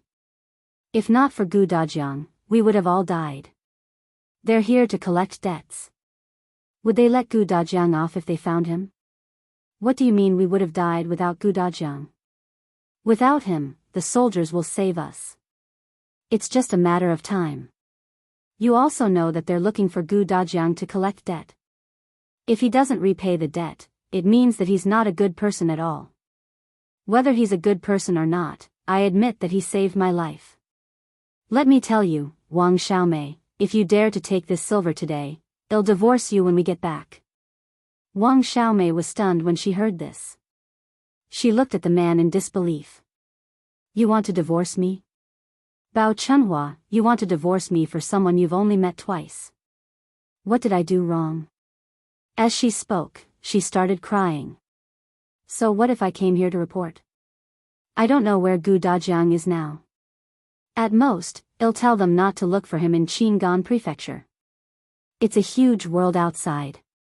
They might not be able to find Gu Dajiang even if they die. You only lost your conscience if you divorce me because of this." She was crying profusely. The man probably realized that he had spoken too harshly. Seeing her cry so miserably, he was at a loss. However, he still straightened his neck and said, "It's not right for you to have such thoughts. All right, stop crying. How can you cry like this in someone else's house? Let's go home." Bao Chunhua pulled her away, but Gu Yundong still handed them the 10 taels of silver. She was a woman of her word. Wang Xiaomei was overjoyed and reached out to take it. Bao Chunhua glared at her. Don't you dare take it. Wang Xiaomei was so frightened that she immediately retracted her hand and glared at Gu Yundong. Why didn't you take it out earlier? Then, she was pulled away. Gu Yundong was speechless. It was not her fault. She was just a little cautious. After Wang Xiaomei left, Gu Yundong returned to the central room and saw the portrait on the table. After some thought, she decided to paste it back on the notice wall. She waited at home for more than 10 days. During this period, 3 more people came claiming that they had seen Gu Dajiang. One of them was a man whose face was red from drinking. He spoke incoherently and looked like he was here to extort money. One was an old lady who had a small wonton stall. Although she was old, she had a good memory. She said that Gu Dajiang had gone to her stall to ask for a bowl of wontons. During the conversation, he had mentioned that he was leaving Qingan Prefecture to look for his wife and children. However, the old lady did not know where he went. There was also a scholar-like person who said that he had seen Gu Dajiang talking to an officer before that officer left. After consolidating the information, Gu Dajiang was indeed no longer in Qingan Prefecture. She rubbed the space between her eyebrows. Wouldn't that be like looking for a needle in a haystack? Madame Yang suddenly blinked and said, "The Gu family."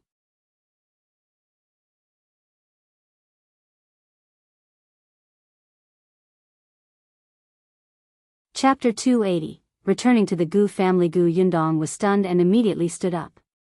That's right, the Gu family. Many of the refugees who had escaped from Yongning Prefecture had returned after the disaster relief from the imperial court. When Gu Dajiang left Qingan Prefecture, he either went to the Shuanhe Prefecture after receiving news of them or he only knew that they weren't in Qingan Prefecture. Then, the first place he would go would probably be the Gu family. It was closer to Yongning Prefecture from Qingan Prefecture. Gu Yundong thought that since she was out, she might as well take this opportunity to return to old Gus' house. It would be best if they could find Gu Dajiang. If they couldn't, they had to seek revenge. She still remembered the time when Gu Dai hit her on the head and stole her money. At the thought of this, Gu Yundong lowered her head and began to write. She wrote 2 letters, one to Aunt Ku and the other to Xiao Qingyuan. She said that she might need some time to go back and ask them to take care of the family and not worry about her. After writing, she stuffed it into a long and thin post box made of bamboo and brought the letter to shopkeeper Chow. She wanted to find out if there were reputable caravans going to the Shuanhe Prefecture in 2 days.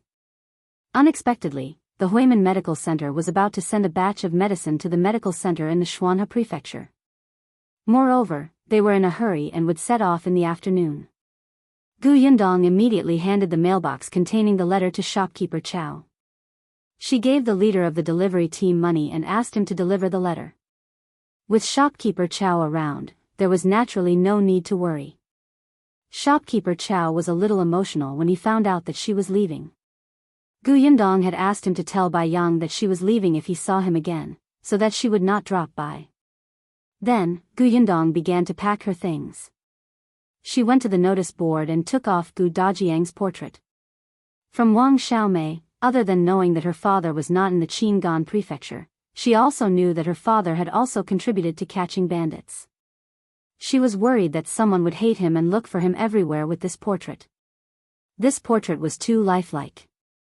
When Gu Yundong took off the portrait, she heard the surrounding people discussing. Only then did she know that someone had really used this portrait to find the person. It was the blacksmith brothers. Gu Yundong felt that it was quite good. Although it was immoral to use them back then, she had also helped them.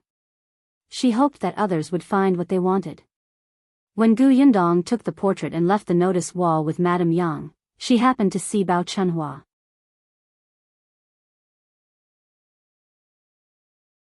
This person frowned and looked at her with a complicated gaze.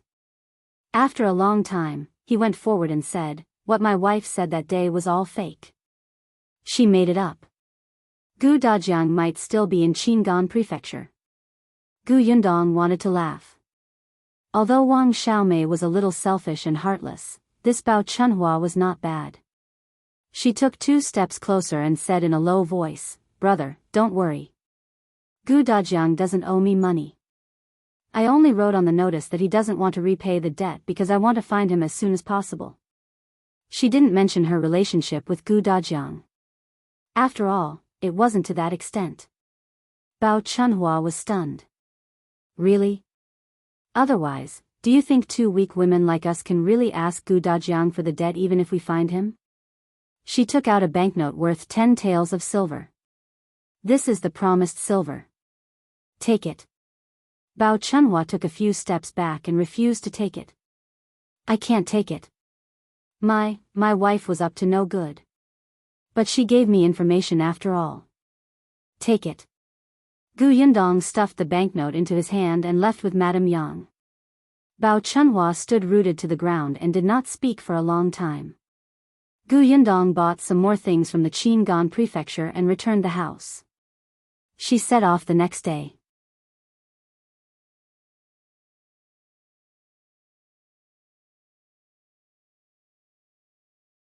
Chapter 281, Explosive Luck. This time, they did not feel as anxious as before. Instead, they walked much slower. The journey to Eternal Peace Prefecture was obviously much more desolate. Previously, the refugees had migrated on a large scale and eaten everything they could on the way. Now that everything was slowly recovering, there were many tea houses on the way. Although the tea leaves cooked were all of inferior quality, they were still enough for everyone to take a break. Gu Yundong walked just like that for 2 days. That day, she ordered a bowl of fried rice with plain water in the tea house. Unexpectedly, the taste of the fried rice was simply indescribable. Gu Yundong really could not eat it, but Madame Yang did not feel much. It seemed alright, but after eating more than half a bowl, she drank 2 pots of water. Hence, not long after setting off in the afternoon, she could not hold it in anymore and stammered that she wanted to get out of the carriage. Gu Yundong did not know whether to laugh or cry. She found a secluded spot and parked the carriage. Then, she brought her inside and kept watch for her so that she could answer nature's call. However, Gu Yundong had only waited for a moment when she realized that there was something familiar on the tree trunk in the distance. She had good eyesight and roughly read it. After squinting and staring for a while, she suddenly took out her own manuscript from her space. It was the medical book that Song Dajiang had copied previously. After flipping through a few pages, she indeed found a medicinal herb. Although Gu Yundong could not remember the characteristics of herbs, she was a painter and was sensitive to pictures. Coupled with the introduction in the medical book, the herb did grow in the cracks of the tree trunk. There were also purple flowers. It looked ripe. Joy flashed across Gu Yundong's face. Io, her luck was so good. She could even meet a precious medicinal herb when they came to pee. Madame Yang had already tidied up her complicated clothes and walked over. "Dong dong, let's go. Mother, let's go over there to pick something." Madame Yang looked in the direction she was pointing and nodded. Gu Yundong held her hand and walked carefully, avoiding the messy grass. When they finally reached the tree, Gu Yundong's face darkened. On the other side of the tree, a man was climbing up. His hand was about to reach the herb. Gu Yundong glared at him. "Wait a minute." The man was so frightened by her that he almost fell from the tree. He hurriedly hugged the tree trunk with both hands and looked down. Only then did Gu Yundong realize that the other party was only a child less than 10 years old. At this moment, the child opened her black eyes and looked at her in confusion. What's wrong?" Gu Yundong coughed lightly. "Well, do you know what this is?"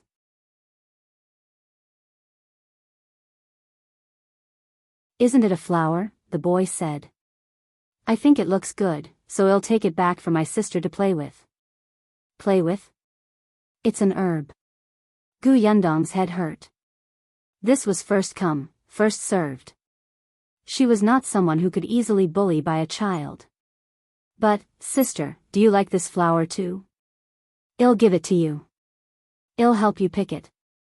He had an innocent smile on his face and was very enthusiastic. Gu Yundong's conscience hurt a little. Just now, she was still thinking of tricking this child into giving her the flower. The child quickly plucked the flower and handed it to her in a hurry. Then, he said shyly, "Sister, you're very beautiful. The flower is also beautiful." Then, he was about to leave. Yundong clutched her chest. "Wait, these are herbs. I'll pay for them." She was the kind of person who could not withstand sugar-coated bullets. The child was stunned for a moment before his eyes lit up. "Herbs? Then I have another one." "Sister, do you still want it?" "Another one? Wasn't this medicinal herb very precious? Why was it so common?" "Yes, where is it?" "It's over there. My basket is there. I'll take you there." He was very happy and hurriedly led the way. Yundong followed, but not long after, she suddenly stopped. A moment later, she turned her head stiffly and looked at a grave not far away.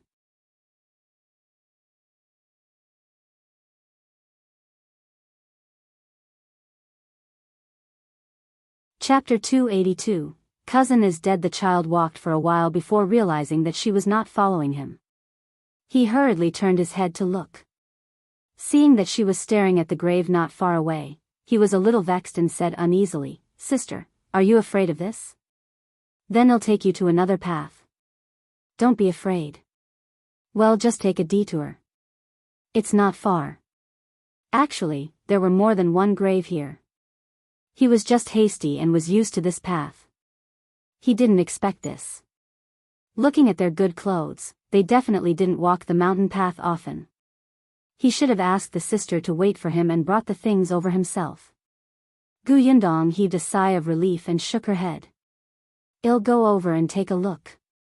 She still held Madame Yang's hand and slowly walked towards the grave she had just seen. The grave was very simple, and the tombstone in front was only a rough wooden board. What made Yundong's expression change was the words carved on the wooden board, "Tomb of my beloved wife, Bien Mulan." Below that was, "Husband, Ding Jincheng." It was rare to see someone with the surname Bien. Coincidentally, her eldest uncle's surname was Bien. Her eldest aunt's daughter was called Bien Mulan. Eldest aunt's son-in-law was called Ding Jincheng. Although she knew that it was hard to predict life and death on the way to escape, as long as she did not see their bodies or hear news of their death, she would always think positively. However, she did not expect to see this grave at this moment. The child walked to her side and looked at her, then at the graves. He said in a low voice, "Sister, there are a few graves here. I heard that they all died after escaping from Yongning Prefecture. Do you know the people inside?" Yundong took a deep breath and blinked. Feeling less bitter, she slowly nodded. "She might be my cousin." The child immediately fell silent, not knowing what to say to comfort her. After a while, he said softly, maybe they have the same name?" "Some time ago, someone came to move his family's grave, but they moved the wrong one. That person is alive and well." Yundong was stunned. She turned to look at the child who was trying his best to comfort her and nodded. "What you said makes sense. Maybe she wasn't dead? There were always many mistakes in this world." She took another look at the grave and thought for a moment before asking the child, "Do you live nearby?" "Yes, that's our village." "Let's go to your village to take a look. I want to ask someone to help repair this grave. After we confirm it, we'll decide if we should move the grave." If she was really her cousin, she would naturally come over. Moving the grave was not a small matter. If it wasn't for her cousin, it wouldn't be a big deal to fix it. The child nodded and brought her to the place where he kept his basket.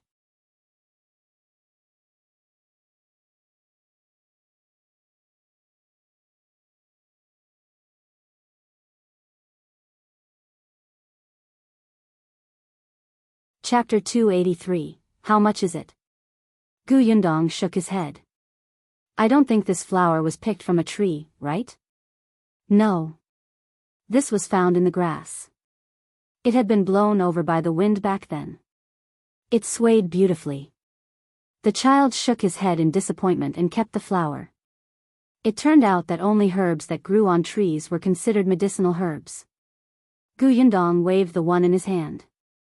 But there's one here. It's not like there's no harvest, right? The child raised his head again and nodded vigorously. Yundong then asked, is your village far from here? Just go down that way. It's not far. The kid pointed. Although it was not far, in fact, it was still a distance away. Yundong's carriage was still parked on the other side. She picked up the child's basket. Let's take the carriage. I still have to find someone in your village to help tidy up the graves. Do you have any rooms at home? Can I rent them for 2 days? The child quickly nodded. Yes, yes, yes. However, he quickly frowned again. But my house is dilapidated. You must not be used to living here. Yundong thought to herself, when she was escaping from the disaster, what kind of lousy place had she not stayed in? There was nothing to be afraid of. The three of them walked to the carriage. Only then did Yundong know that the child's name was Stinky Egg. His real name did not exist. When Stinky Egg reached the carriage, he could not help but look at it curiously. Yundong asked him to get into the carriage. He quickly shook his head, afraid that he would dirty the carriage.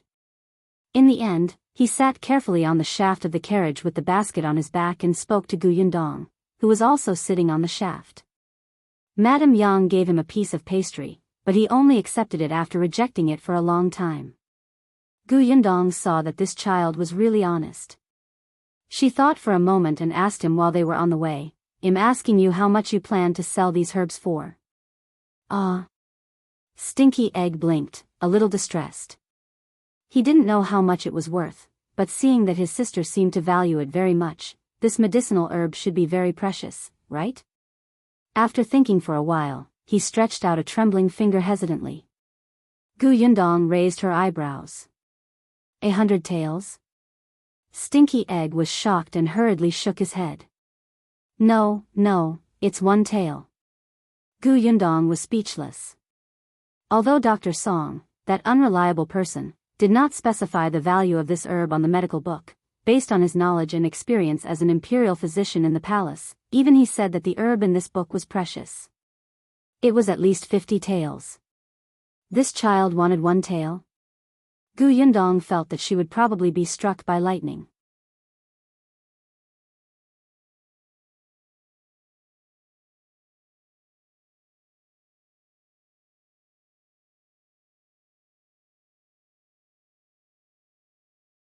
Chapter 284, Silly Stinky Egg, about 50 taels. Yundong thought sadly. If it was possible, she would also give him 2 taels of silver. Really, it was not easy for her to earn money. But she wanted to live a peaceful life. It was better to be a good person. However, 50 taels of silver was the bottom line. It could not be more. After all, she had spent a lot of money in the Qingan prefecture. She had paid a sum of money for accommodation, the portrait, food, sending the letter, and buying all kinds of things. Also, it seemed that she had not given the consultation fee to Dr. Song. Uncle Biyao had given the man silver as thanks, and the officers had also rewarded her. This trip didn't seem to be a loss. Thinking of this, Yundong felt much better. 50 taels of silver was not a lot at all. After she finished pondering, she happened to see a fork in the road ahead. She quickly turned around and asked Stinky Egg, where. She stopped mid-sentence. She watched helplessly as Stinky Egg's eyes widened like a wooden man's, and the basket in her hand fell without warning. Yundong hurriedly shouted, grabbed the basket on her back, and placed it inside. Stinky Egg trembled violently and finally came back to his senses. He pointed to the road on the left. Then, he dug his ears hard. Sister Gu, I think I was struck by lightning just now. I was unconscious and heard something strange. The corners of Yundong's mouth twitched. You didn't hear wrongly. It's 50 taels. Stinky Egg looked like he had been struck by lightning again. Yundong shook her head and ignored him. After a while, Stinky Egg grabbed the shaft of the carriage and smiled foolishly. Seeing that Stinky Egg's village was not far away, Yundong shook him and reminded him, "But don't tell anyone. If others ask, just say that the herbs were sold for 2 taels of silver and that they were all used to repay the debt. Do you hear me? This village was very poor." After all, many refugees had passed through the village from Yongning Prefecture to Qingan Prefecture a few months ago. Although this place still belonged to Qingan Prefecture, if the prefectural city was in such a state, how good could the surrounding villages be? If others knew that his family suddenly had a lot of money, they would probably be in trouble. Stinky Egg hurriedly nodded and pointed to a courtyard. "That's my house." The carriage went all the way, just like the first time they went to Yongfu village. Many people followed curiously. Yundong had to look for the village chief to sort out the graves. When they found out that someone was hiring people to work, they naturally fought to recommend themselves. But Yundong did not need many people. In the end, including Stinky Egg's father, only 3 people were enough. She had also seen Stinky Egg's family.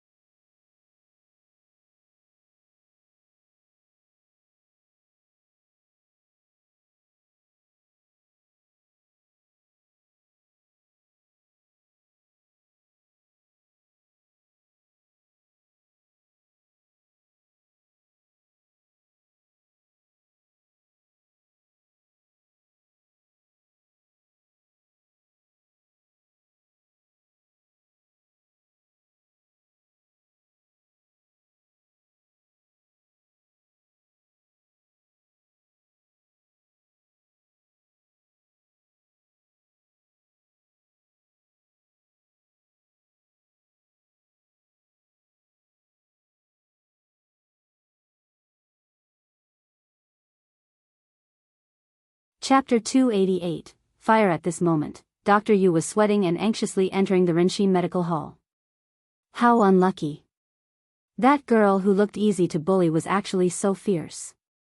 Fortunately, he ran quickly. Otherwise, everyone would know about this. The owner of the medical center was drinking tea in the backyard with his legs crossed. When he saw him running over with a guilty expression, he could not help but ask, "What are you doing? You're so flustered."